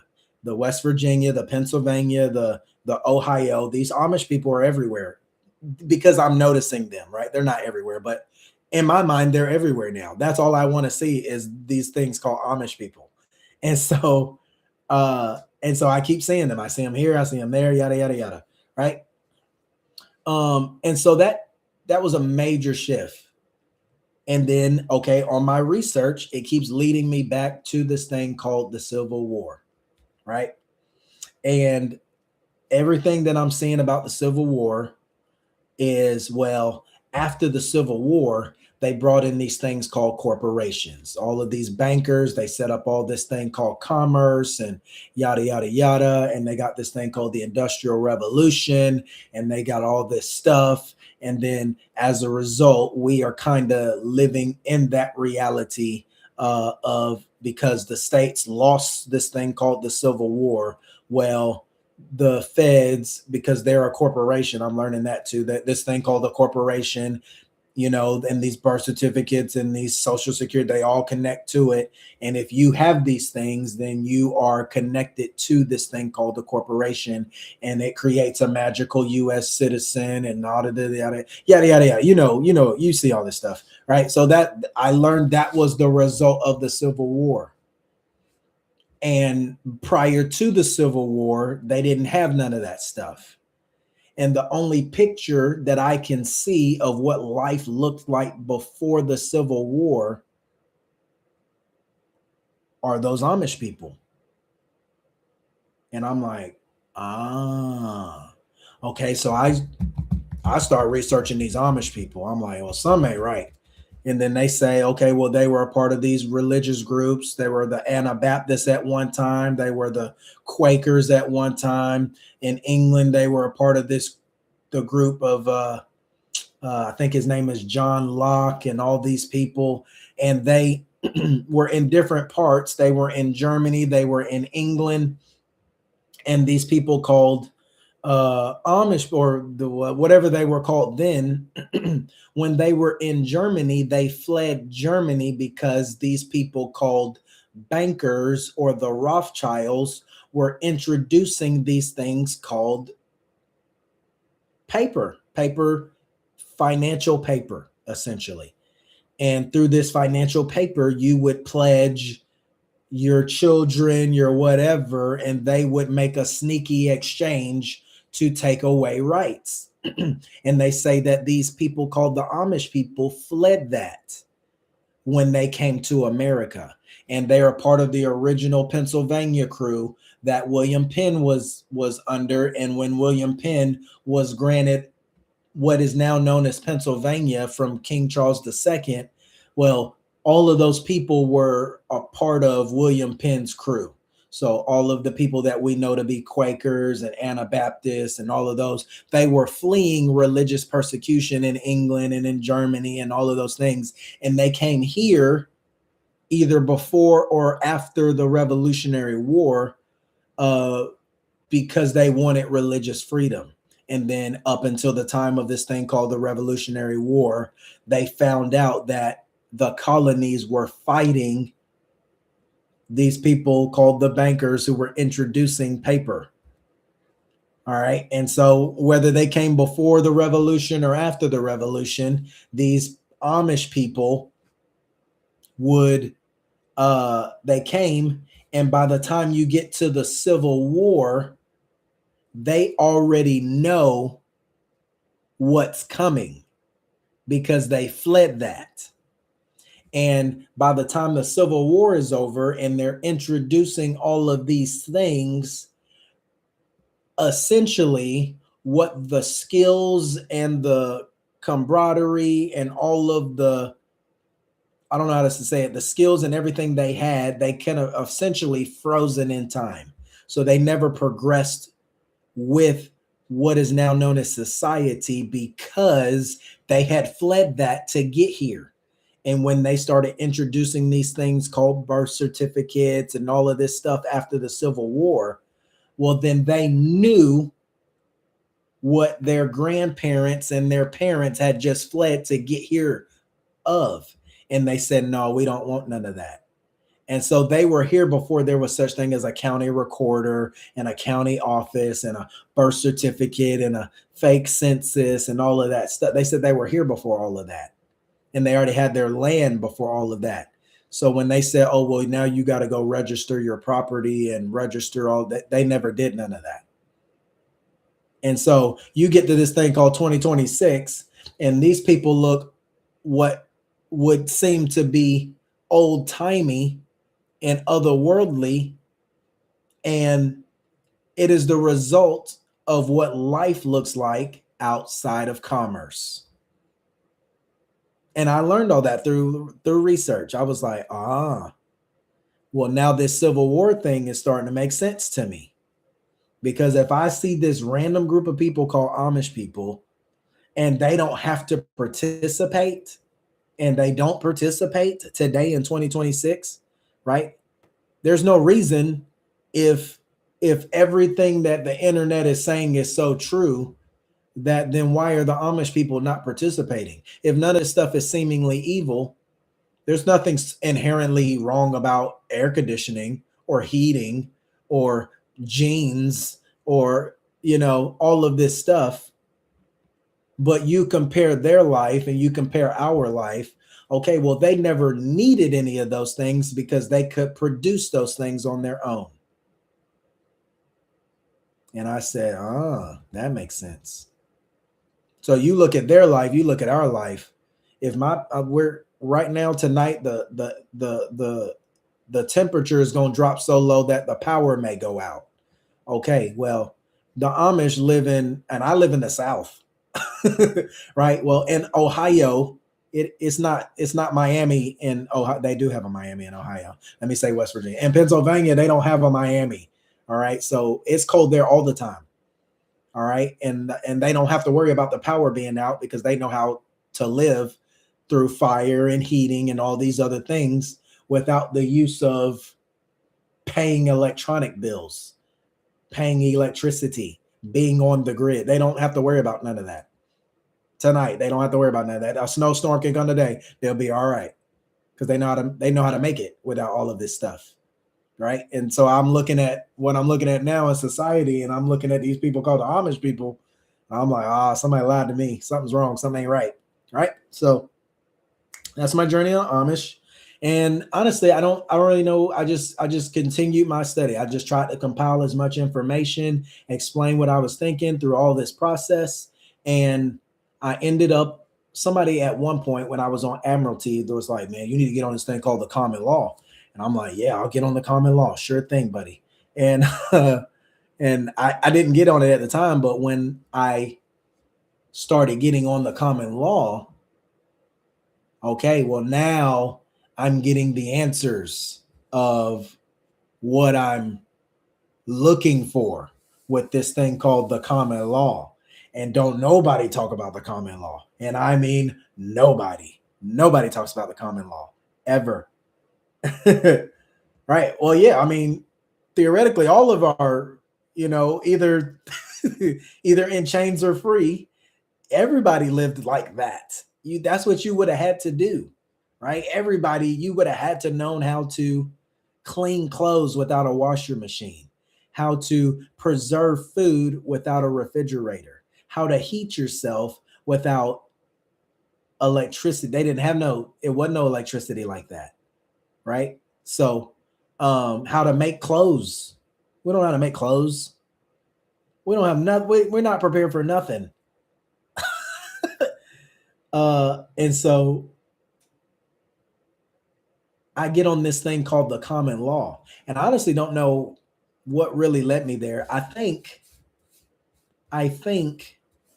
when I don't remember how I got on law dictionaries, but whenever I got on law dictionaries, that's when I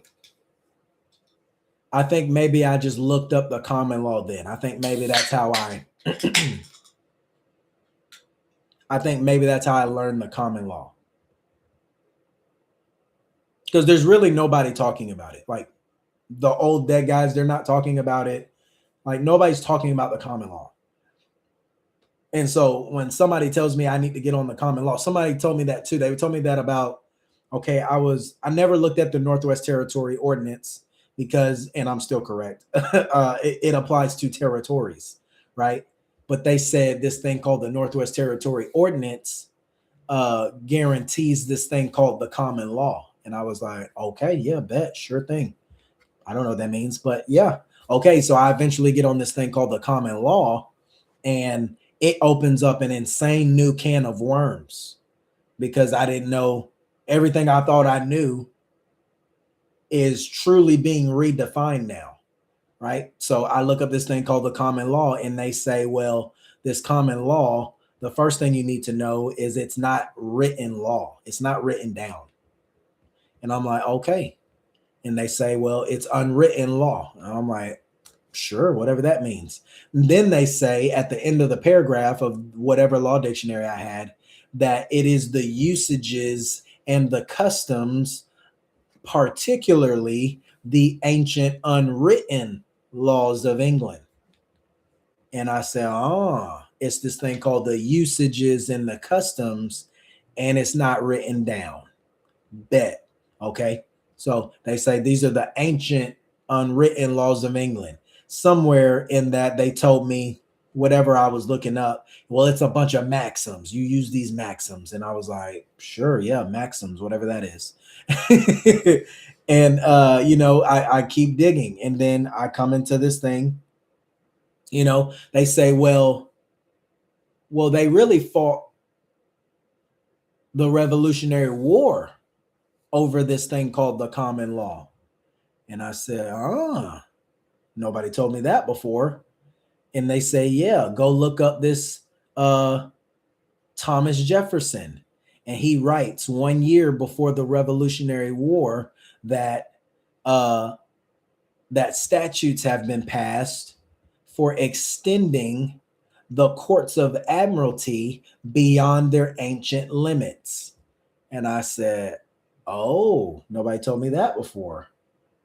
And then they say, for imposing taxes on us without our consent, and and denying us a trial by jury.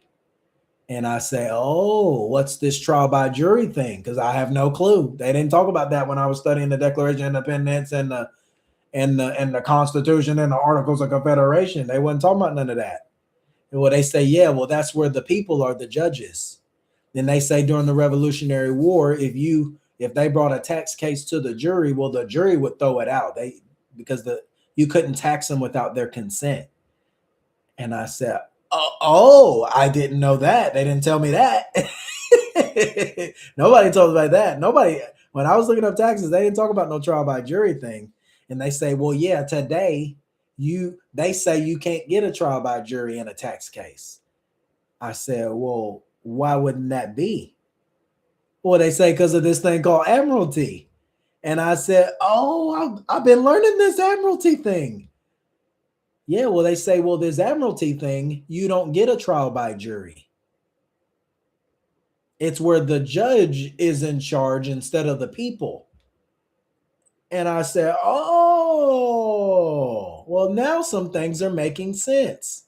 And they say at common law, they got this thing called, oh, yeah, this is another thing. This was another shift. This is when I really got the picture about state sovereignty. And I tell this video all the time. I talk about this all the time. There's this Oklahoma law professor. He talks about the doctrine of sovereign immunity. And he says that he said at common law, the king could not be brought into the courts of his own making without his consent. And they say this maxim at common law says that the king can do no wrong. And he said that was applied to the states. And I said, oh, state sovereignty. That's what that looks like.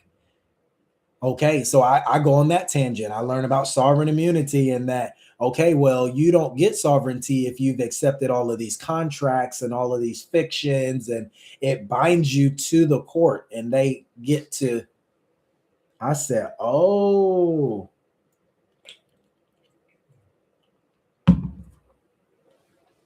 They said, well, all of this is admiralty.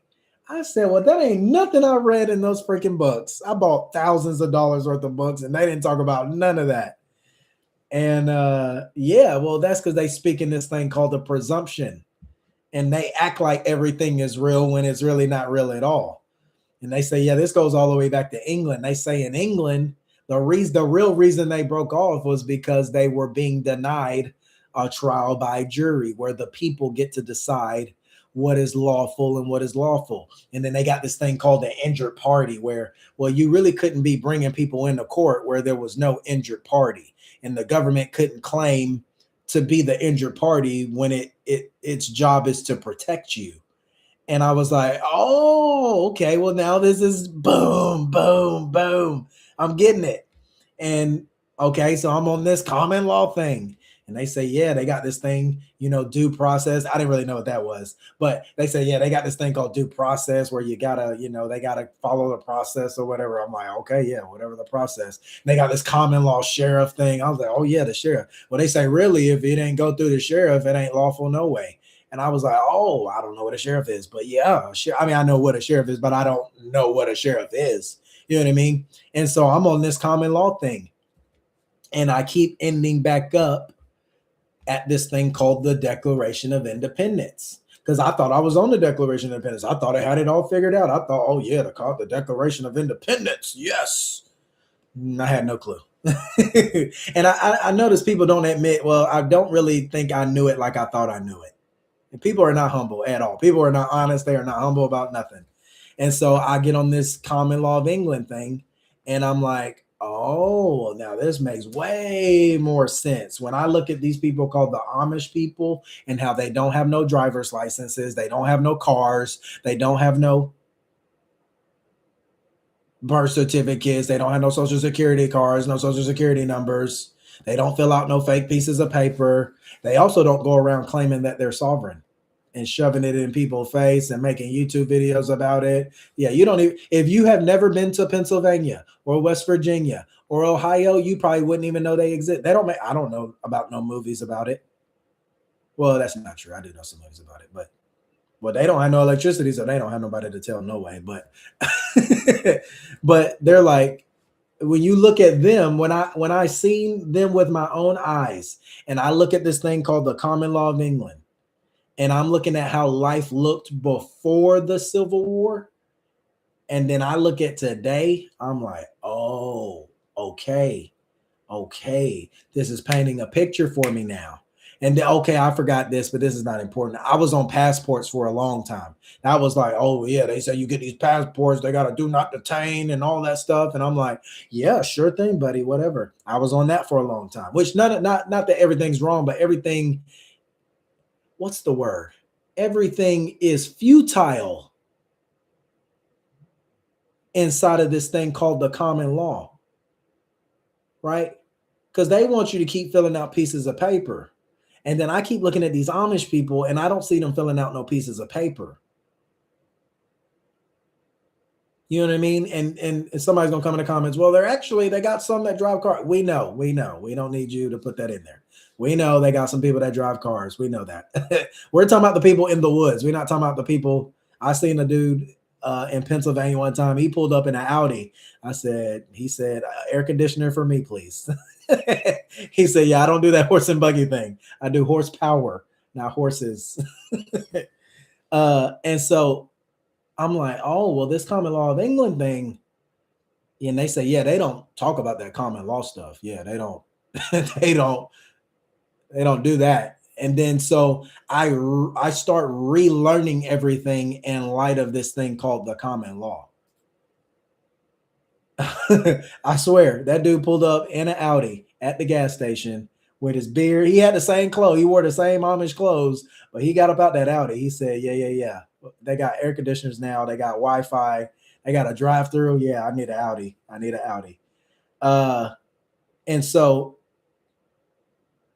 I'm looking at this thing called the common law, and now that is the lens I see everything through. That paints a picture way better than equity, corporation, commerce, admiralty. because you start learning this common law stuff and you start measuring it against, they call it comparative law. You start comparing it to this thing called admiralty. You start comparing it to this thing called commerce. You start comparing it to this corporation and fiction and all of this other foolishness. Okay, yeah, you want the common law. The people want the common law. The only people who don't want the common law are oppressors, right? And so I'm on this common law thing. I'm relearning all these things. All right. So they got this thing called the Magna Carta. I'm like, yeah, the Magna Carta, baby. Yeah, whatever that means. No clue what it means. But they say you need to learn about this Magna Carta. I said, okay, I'm buying every book on the Magna Carta. I'm buying every book on the common law of England. I'm buying every book on a trial by jury. If I find a free book, I'm taking that book too. But you know, that was my journey. At first, I was buying every book on admiralty and buying every book on that because I'm like, well, that's how you solve problems. No. That when I saw those Amish people and that they didn't have no cars, I told you I saw the Amish people in Miami once. I said they got off a tour bus like it was a rap video. I said, ain't no way. They said, yeah, we don't have cars, but we'll pay you to drive it. I said, that's what sovereignty looks like. I said, I don't see that nowhere. Anybody who's on the internet supposedly talking about this stuff, you do not hold the weight to what you're talking about when I seen those Amish people. Nobody, and this is not about Amish people. I'm just trying to, that's just what uncovered the veil for me. It was like, okay, well, that's what life looks like when there's no commerce. I got this book. I got a new dictionary on the Patreon. It's from the mid 1700s. And they say that this thing called the merchant, well, they said not everybody who buys and sells is a merchant. They said the people who are considered a merchant or participating in commerce were those who participate in importation and exportation. They said this thing called commerce, this thing is international in nature. I said, oh, that ain't what I found in my other law dictionaries. They don't explain it like that. They say, yeah, this thing called merchant, this thing called merchant, this thing called commerce, this thing called commercial law. Okay, well, that only deals with international things. They say you can buy and sell and not be considered in commerce. They said if you participate in importation and exportation, well, that's legally commerce. And I said, oh, okay, bet. Learn something new. So I'm learning everything over through this thing called the common law of England, which they don't talk about ever. It ain't hardly no videos on the common law of England ever. Try to Google it. You ain't gonna learn nothing. Even these law professors, they're not going to tell you what the common law of England is. Whoever can't define the word or define the phrase, they're either keeping something from you or they can't define it, or they don't know what they're talking about. Right? This is what I learned. I learned everybody who was talking about admiralty has no clue what they're talking about. Anybody talking about negotiable instruments or promissory notes, okay, well, they don't know anything about money. No lie. When I first got on TikTok, I debated this lady who I now know to be a Fed. She was talking about paying for things with stamps. And I was like, well, that makes no sense because that's not money. And she said, well, they don't have gold and silver no more. I said, who don't have gold and silver no more? I have gold and silver right now. What are you talking about? She was like, well, where do you get it from? I said, you can get it from the United States Mint. They make it every day. They never stop making it. They'll run out of it one day, but they never stop making it. And she said, oh. I said, what are you talking about? What are you doing on the internet? Acting like you're talking about some fake stamps. You have no clue what you're talking about. And that's how I know the Amish people changed my life, because then now everybody who think they talking about a subject, I said, no, they're lying.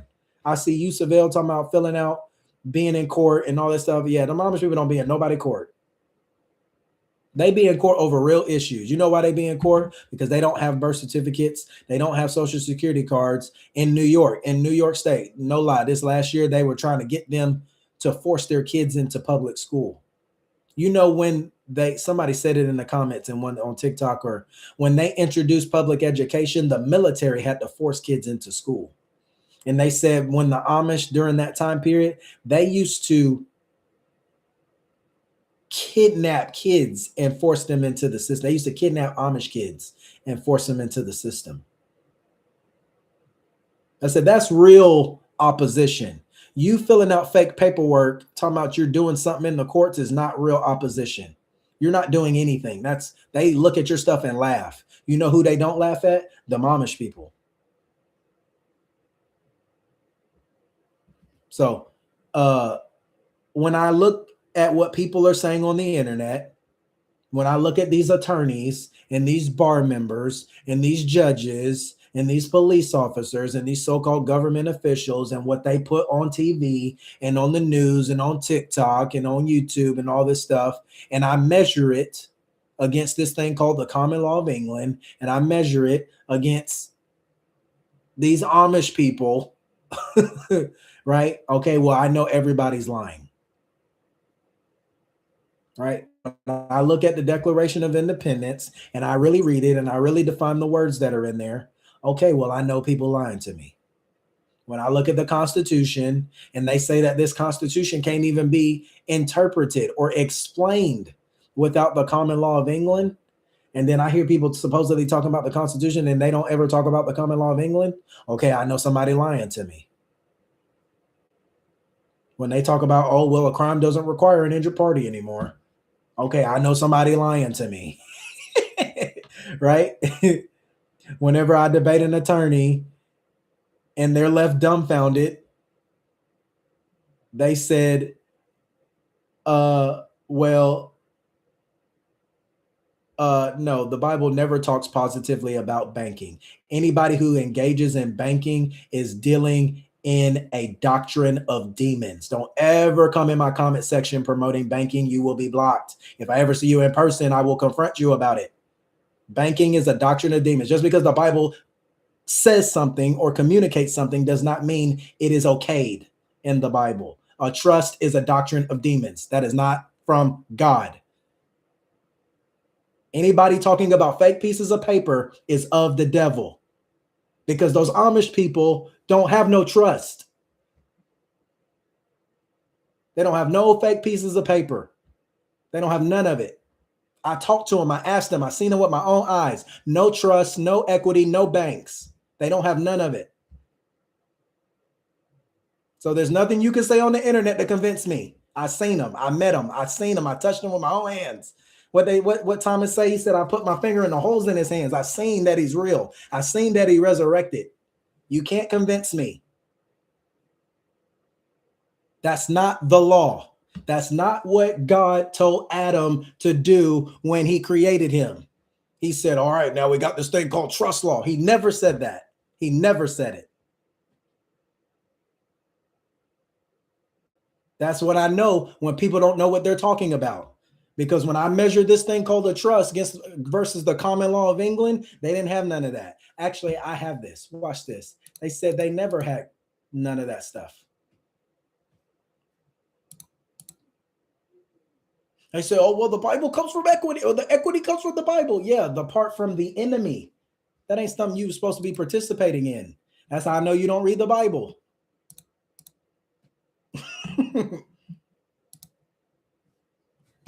Because you believe some scammer on the internet talking about, oh, well, all you got to do is learn this. Oh, and it comes from the Bible. Yeah, the Bible, the Satan's in the Bible too. He said, if you eat of this fruit, then you'll be like God. I seen the Amish people. They already like God. They didn't need none of that. See, what's the definition of a trust? Always define the word. Always define the word. Don't believe me, define the word. What is a trust? It is a fictitious contract subject to an equity magistrate. That is not the common law of England. It is not authorized by the Bible.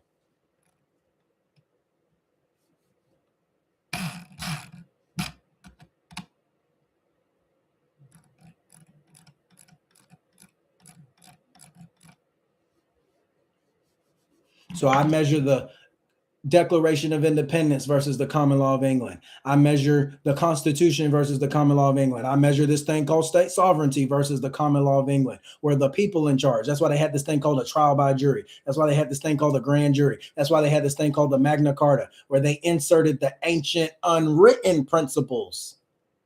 Then you start studying this thing called the Common Law of England. They say, well, it really goes back even before the birth of Christ. They said in 510 BC, this dude called Dunwallo Momushus said that he had this thing called the common law, where people had the right to travel and the right to bear arms and the right to do all of these things. They say all of these Bill of Rights that we have come from before the birth of Christ. The Supreme Court of Tennessee, the Supreme Court of Florida said, well, yeah, this thing called the common law comes from the Bible.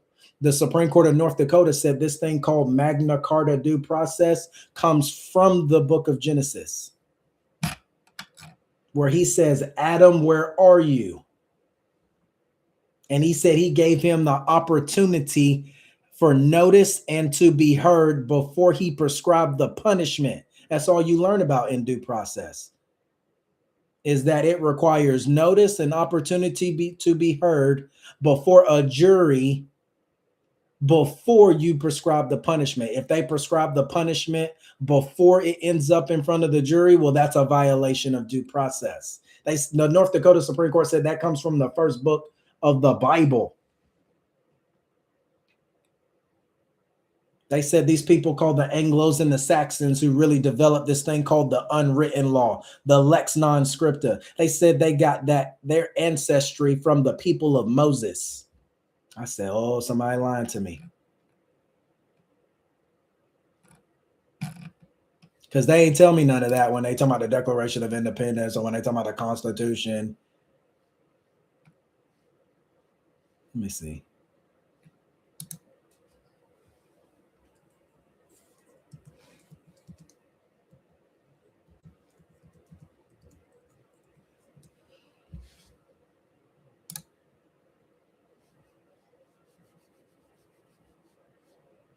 They said, who is this? This is the Supreme Court. No, it's not. This is the Supreme Court of Delaware. They said this concept of partnership was universally accepted at common law. They said historically, a partnership, unlike a corporation, did not enjoy entity status. They said at common law, a partner disassociating from the partnership would cause the dissolution of the partnership. They said there was no paperwork involved. They say it again. Who is this? This is Delaware Supreme Court again. They say this thing called the partnership, unlike a corporation, did not enjoy entity status. They said this concept of a partnership was universally accepted at common law and entirely consistent with the functioning of common law partnerships. They said in early times, these people called creditors or other parties dealing with them had little or had difficulty in ascertaining the identity of the members. They said it became burdensome to identify someone, much less secure effective service on. What's effective service? How they create warrants, how they create a service of summons. So they created this thing called fictions. They said in early times, these people called creditors or other parties had difficulty in ascertaining the identity of the members. It became burdensome to identify, much less secure and effective service on all the members. It was against this that these things called statutes were created, or statutes were enacted. And the basic purpose of these statutes was to permit a non-corporate entity to be sued. They said, how do we get these people in court? They said these people are sovereign and independent, and they are treated with common law sovereign immunity. And that means that a king can't be brought into the court of his own making without his consent on a contract. The Supreme Court of New York says this all the time. They said the king at common law is not bound by statutes. They said the people of New York are the king of New York. They said this thing, it became burdensome to try to identify them. So they created statutes. And the basic purpose of this statutes was to permit a non-corporate entity to be sued. Who were the non-corporate entities? Alabama, Alaska, Arizona, Arkansas, California, Colorado, Connecticut, Delaware, Florida, Georgia, Hawaii, Illinois, Idaho, Indiana.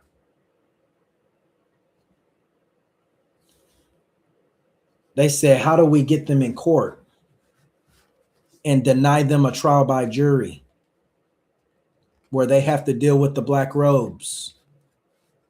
They say this thing called these people called the black robe. When I was learning this stuff, I came across the phrase one time that said, well, these attorneys and these judges, a part of this bar association, are prophets of Baal. They're the priest of Baal. I was like, sounds good. I don't know what that means, but sure thing, buddy. I said, well, what is this prophet of Baal? What is this priest of Baal? Well, they say these priests of Baal, well, I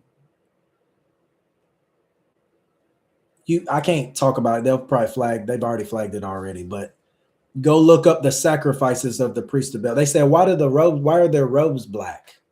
They said, because that's the incense from the smoke of their sacrifices. That's why their robes are black. Go Google it. Were the priest or prophets of Baal robes black? They'll say, yep, sure were. Okay, well, who else wears black robes today? Okay, well, we know who wears black robes today, right? Okay, well, they say, oh, well, these magistrates are really magicians and they're using words and all that. I said, oh, really? Are they? Bet. Well, they say, well, the judge is a banker. I said, oh, is he now? They said, yeah, look it up. Black's Law Dictionary, Black's Law Dictionary, Black's Law Dictionary, Black's Law Dictionary. I said, oh, okay, yeah, I'll get right on it.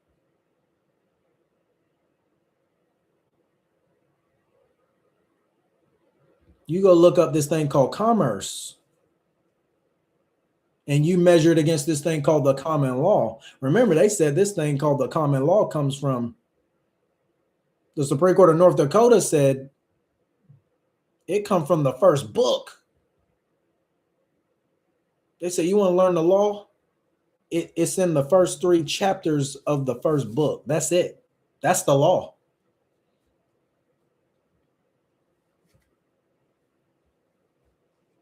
They said, what was the law? They said this guy named Abraham obeyed the commandments. And there was no such thing as the commandments. What do you mean? He obeyed them.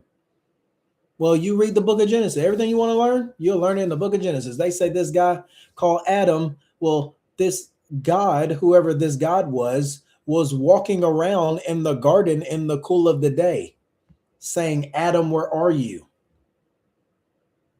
Not that he needed to know. He knew where Adam was. Adam didn't know where Adam was. So he said, Adam, where are you? Did you eat of that fruit I commanded you not to eat? That's the same thing Abraham obeyed. They said he walked with, look it up. They say Abraham walked with God. They said this guy called Noah, he walked with him. What do you mean he walked with him? They said this guy named Enoch, he walked with him. What do you mean? He walked with him. He walked with him. Well, God doesn't walk. He does. His name is Jesus. They say this thing called the law. I don't want to get in trouble. They say this thing called the law is only talking about Jesus because that's the lawgiver. So you listen to all these people on the internet, they say the law is the 10 commandments and it's written down on 2 tablets. You see some people, they say, well, really, there's 613 laws in the Old Testament. And da, da, da, da. No. What's the law?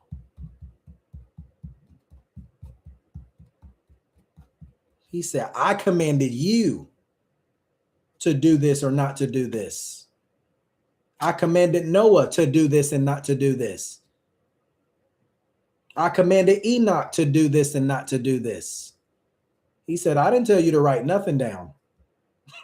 He said, I told Moses the commandments, and because the people of God were not obeying the commandments, Moses had to write those things down and give it to them.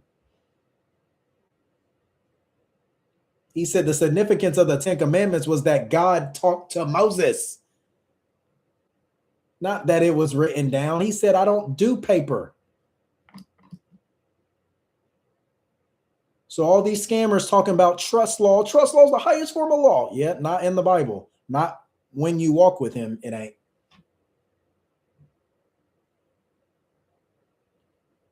Jesus is confronting the Pharisees, and the Pharisees are trying to give him fake legal questions. You know who they are. The same people, the black robes, the same guys. No difference. The Bible says there's nothing new under the sun. And he's trying to give Jesus fake legal questions. And Jesus says, well, you would know who I am because Moses, the law Moses spoke of is talking about me. What are you talking about? Why don't you know? You didn't hear Isaiah? Yeah, Isaiah was talking about me. He said all of the law and the prophets were about me. He said, what are you talking about? He literally, he goes off on the Jews. He said, well, if you were paying attention to Moses, you would have known that. So it might be something I know that you don't know. Why don't you know that? He said, all of the law is concerning me. Why? Because I walk. And those who hear my voice, that's who get the law. He said, I don't yell, I don't holler, I don't put things on pieces of paper. He says, those that have an ear to hear. He said, my sheep hear my voice, and a stranger they won't follow. He said, that's the law. He said, when I put Adam in the garden, I taught him this invisible thing, or what's seemingly invisible, called seed time harvest. What did Adam do? He tilled the garden all day. He learned, he watched fruits grow. He watched animals reproduce. He named different things. He was in a garden. He had nothing else to learn but natural law. What's natural law? Seed time harvest. He said, you reap what you sow. That's what it is. He said, if you sow to the spirit, you'll from the spirit reap life. If you sow to the flesh, you will from the flesh reap corruption. He said, this is natural law. He said, if you know how to grow food, you'll always eat. He said, I didn't tell y'all to go to grocery stores.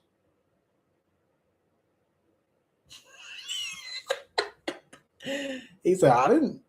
He said, I told y'all to go in the woods, build log cabins, chickens, free eggs, chickens, free poultry,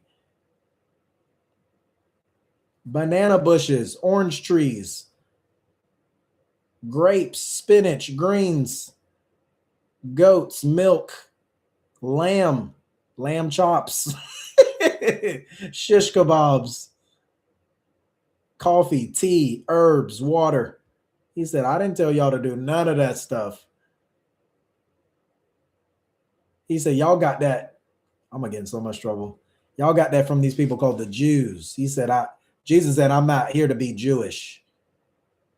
That's why they got rid of him. They said, no, we don't do none of that. We do fake paperwork. We do fake ceremony. We do trust law. That's what we do. See, they don't tell you who you end up front of with a trust law. That you end up in front of the guy in the black robe. He said when they got out of Egypt and ultimately ended up in front of King Saul, well, they got King Saul as a punishment. That's why when you study this common law of England thing, they got this thing called the Republican form of government. Okay, well, a Republican form of government don't mean that Donald Trump is the president. That's not what it means to be Republican. A Republican form of government is where the sovereignty is based in the people, a family, those who heard his voice. And if you ended up from not hearing his voice and under a secular king, it was the result of God judging us. And so this Republican form of government, when they got ready to break off from Great Britain, they said, okay, well, what's a Republican form of government? Well, they said our ancestors, these people called the Anglos and the Saxons, say they trace their history back to the people of Moses. Okay, well, the people of Moses, they had to study Moses, Joshua, and the judges to learn what a Republican form of government looked like, where they got this thing called the elders and the grand jury and a trial by jury.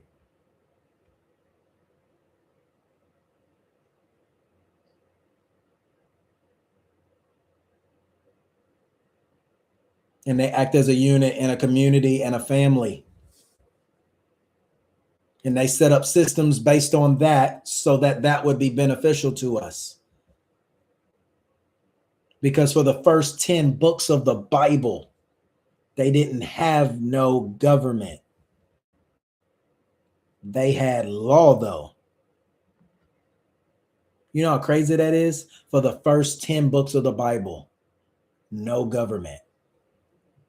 They said they were studying this when, right before they got ready to break off from England, they say, all right, well, we got this thing called the Republic, because they had been under a monarchy their entire existence. They didn't know what a republic. No. They said, what do you mean we breaking off from Great Britain? Oh, yeah, we're breaking off. We're out of here. But, okay, so what are we going to be under then? Oh, we're not going to be under anything. What do you mean you're not going to be under anything? Yeah, we're going to have this thing called a Republican form of government. Well, what's a Republican form of government? See, the attorney, they'll tell you a Republican form of government. Yeah, they had a Republican government in Rome. So that means that the legislator gets to write whatever he wants and represent the people. They said, no, that's not what a Republican form of government is. I said, that's not what we mean. When we say Republican form of government, it don't mean you got a president.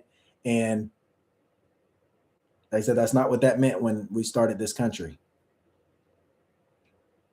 And so they got this thing called the Republican form of government. And for the first 10 books of the Bible, they said it was about 1,360 or 70 years where they studied the patterns of Moses and Joshua and the judges. And they obeyed and didn't obey God all the way up until they got King Saul. And they got King Saul, a secular government. Why? They said, well, we want a king to judge us like all the nations. And God said, give it to him. And so they appointed King Saul out of God's judgment to them. They were under God's voice. Remember? They led them into the land of milk and honey. They fed them all type of miracles, led them from Egypt, led them from all of these such circumstances. And they just couldn't get it. Right? So they got all this law as a result of this common law of England, as a result of the first 10 books of the Bible. They'll say the law is, well, they really got 1,600 or 613 laws and all that. None of that is the law. The law doesn't change. The law is old. He said you plant seeds and you will reap what you sow. That's what it is. If you treat people right, you do what you're supposed to do, you set up for yourself things that will be beneficial. Okay, well then they'll get you right. If you sow to the flesh, you sow to disobedience, you mistreat people, you put your hands on people. Okay, they say you live by the sword, you die by the sword, right? Okay, well, this is all natural law. So I'm in this common law of England. They got this thing called the due process, this Magna Carta, the Declaration, the Constitution, case law. Okay, well, now I understand case law now, because they say case law is where you learn these principles. about the ancient usages and customs. They say this thing called commerce goes all the way back to a snake in the garden. How do we get out of these contracts? Learn the law. Learn it.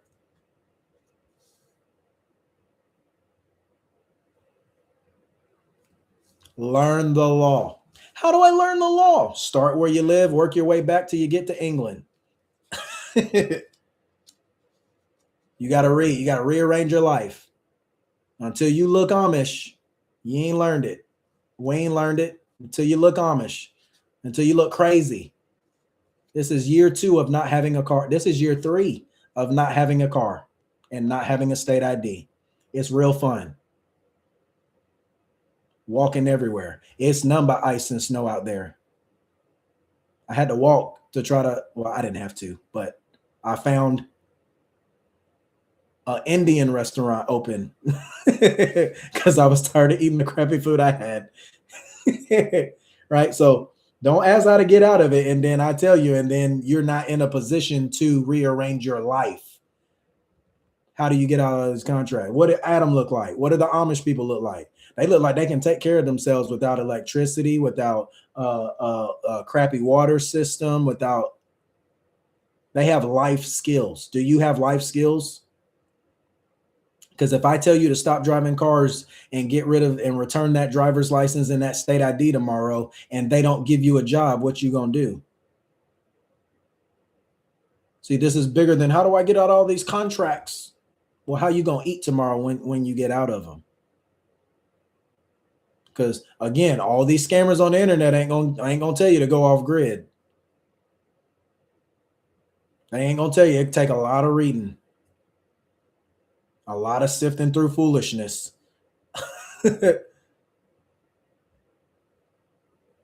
So we got to say, how do I learn? Where do I start learning? How do I start learning this stuff? Yeah, start with the Declaration of Independence. Read it, and read it, and read it. I thought I was reading it. I didn't know what that thing was talking about. Read it until you know it for yourself, that nobody on the internet can convince you otherwise. Yeah, you got to get out a notepad. You got to start writing a bunch of crap and rewriting it and compiling information, opening Google Docs. Okay, well, this is what the Constitution say. What's a book on this? What's a book on that? All right, that Constitution, you can't understand it without going to the Common Law of England. So your state Constitution. Well, I got a bunch of revisions of my state Constitution. Yep, read all of them. Yep, got a lot of homework to do.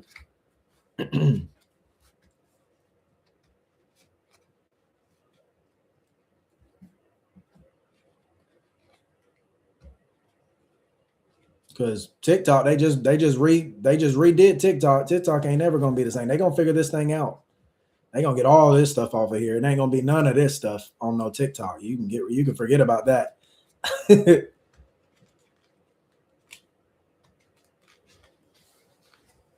You're gonna lose all your friends. People gonna start calling you crazy, sovereign citizen. Get ready. Sometimes it's better to admit, okay, I'm not in a position where I can be leaving the system.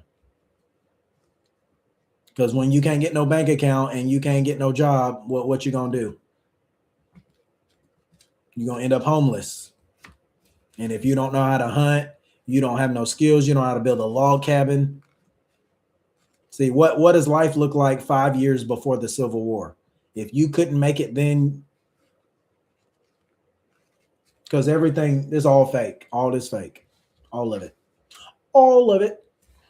So yeah, sovereign immunity, gold and silver, all of that stuff I see in the proper light. So first I learned the political argument of gold and silver. I learned the economic argument on gold and silver. Now I know the law on gold and silver. You know, in the book of Genesis, God calls gold good. He said that Abraham had gold, livestock, and land or something like that. And he said the gold of that land is good. There you go. Join the Patreon. Join the Patreon. You want to learn the law? Join the Patreon. Get to reading. Download all the books I got on there. All the law dictionaries I got on there. Who do I suggest listening to? I don't know, bro. I don't have a good answer for you. You got to read books. They're not going, nobody's, I'm not special, so I don't think I know everything, but I ain't found nobody that's alive talking about this stuff.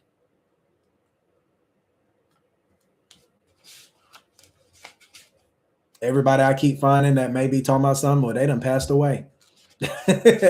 I keep, oh, I wonder what this guy's up to. Yeah, he's gone. Yep, obituary. Yep. Yeah, it get real fun. Like, oh yeah, I'm gonna try to email this guy. Yeah, he's passed away 8 years. 8 years ago. Yep, he's been gone. Yeah, this lady, yeah, they don't sell her book no more. And it's not on eBay and it's not on, archive.org or whatever. Yeah, it's real fun. So yeah, all because somebody stole my wallet. It sent me on a journey that changed my life.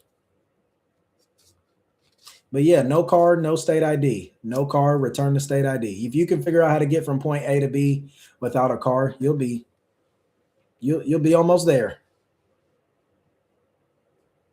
I'd start looking for a piece of land.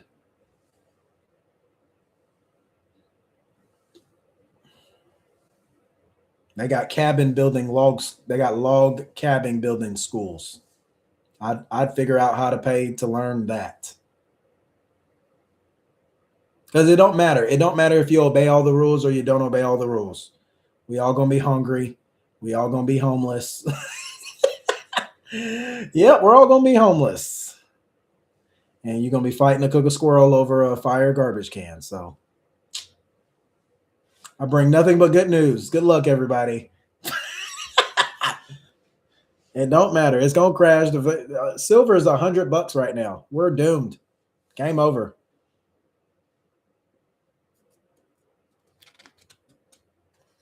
Once you get priced out of silver, it's too late. So if you don't learn to put money together with friends and family and buy a piece of land and learn the law,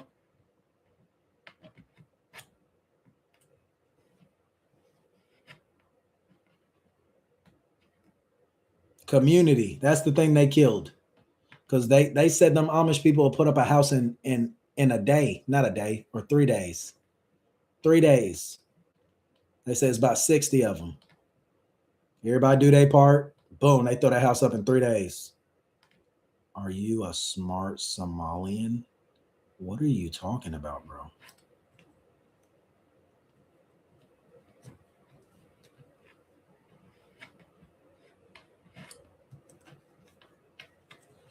So yeah. What else? What else? Who do I suggest listening to online? I wish I had a good answer, but it's really nobody telling the truth out here. And I'm not saying that like I just know they lying, but like there's nobody telling you, and you got to learn the common law. But even if you learn the common law, none of this stuff works without community. That's the thing. They're like, yeah, that don't mean nothing. That the courts don't want to hear it. They act like they never heard of the common law. And I got all the states on the Patreon, I can prove they all do the common law every day. Or they supposed to.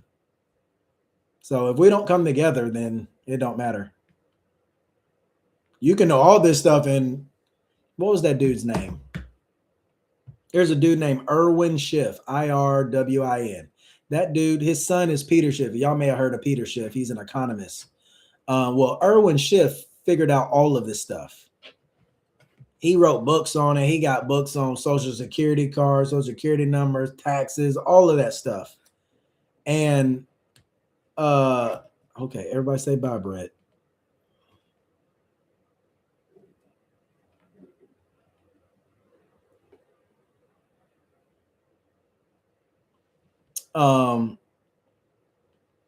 And that dude knew everything. He was holding campaigns. He was doing everything. He could prove him wrong. He had all the facts, all the proof. That man died in prison.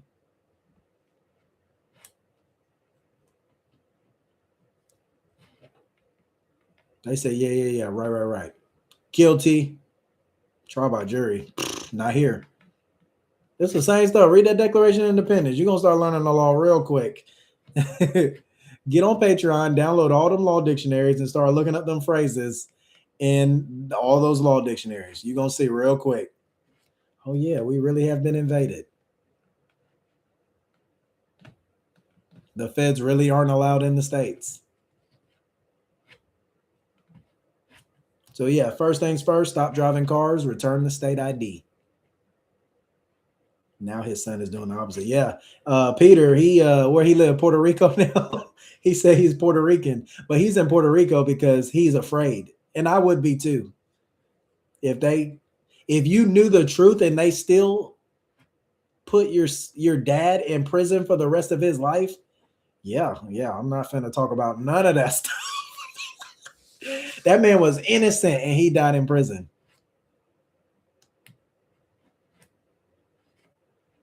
Yeah, he's on my list. When I started learning about gold and silver, he was one of the best ones I learned from. He was the best one that could explain. He's got a video where he explains economics in New York City for like 5 hours straight. If you know Peter Schiff can talk. That dude can talk, and he's brilliant. He's smart, and he ain't been wrong about nothing about the economy. But yeah, you can know all this stuff and.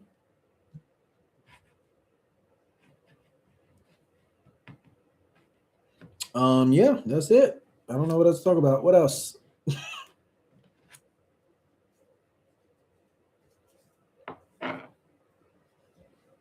So y'all ready to go off grid? Y'all ready?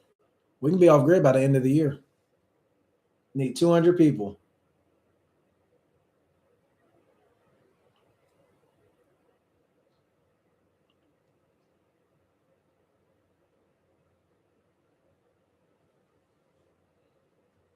We could pay the Amish to come in, teach us how to build log cabins. There you go.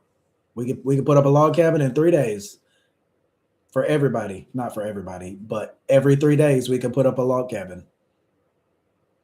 Not a log cabin. They build a house. They build a real house. Them houses look good too.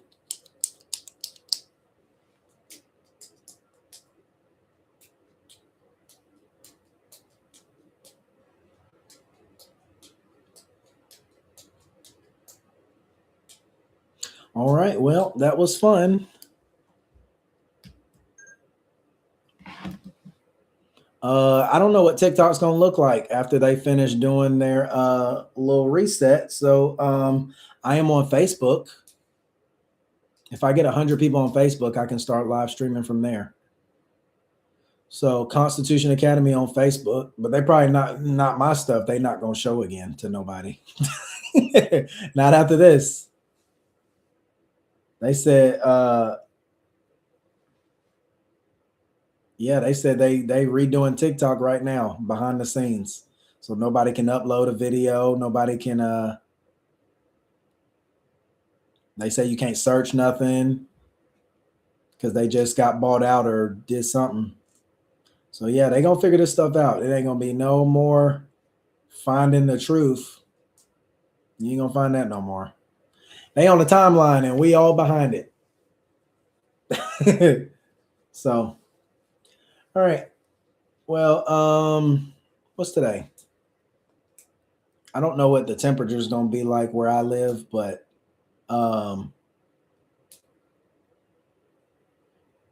try to get on tomorrow about 6:30. I'll try if the weather permits it. So, all right. This video that I made tonight will be on YouTube. So, all right. I'll talk to you guys in the next one.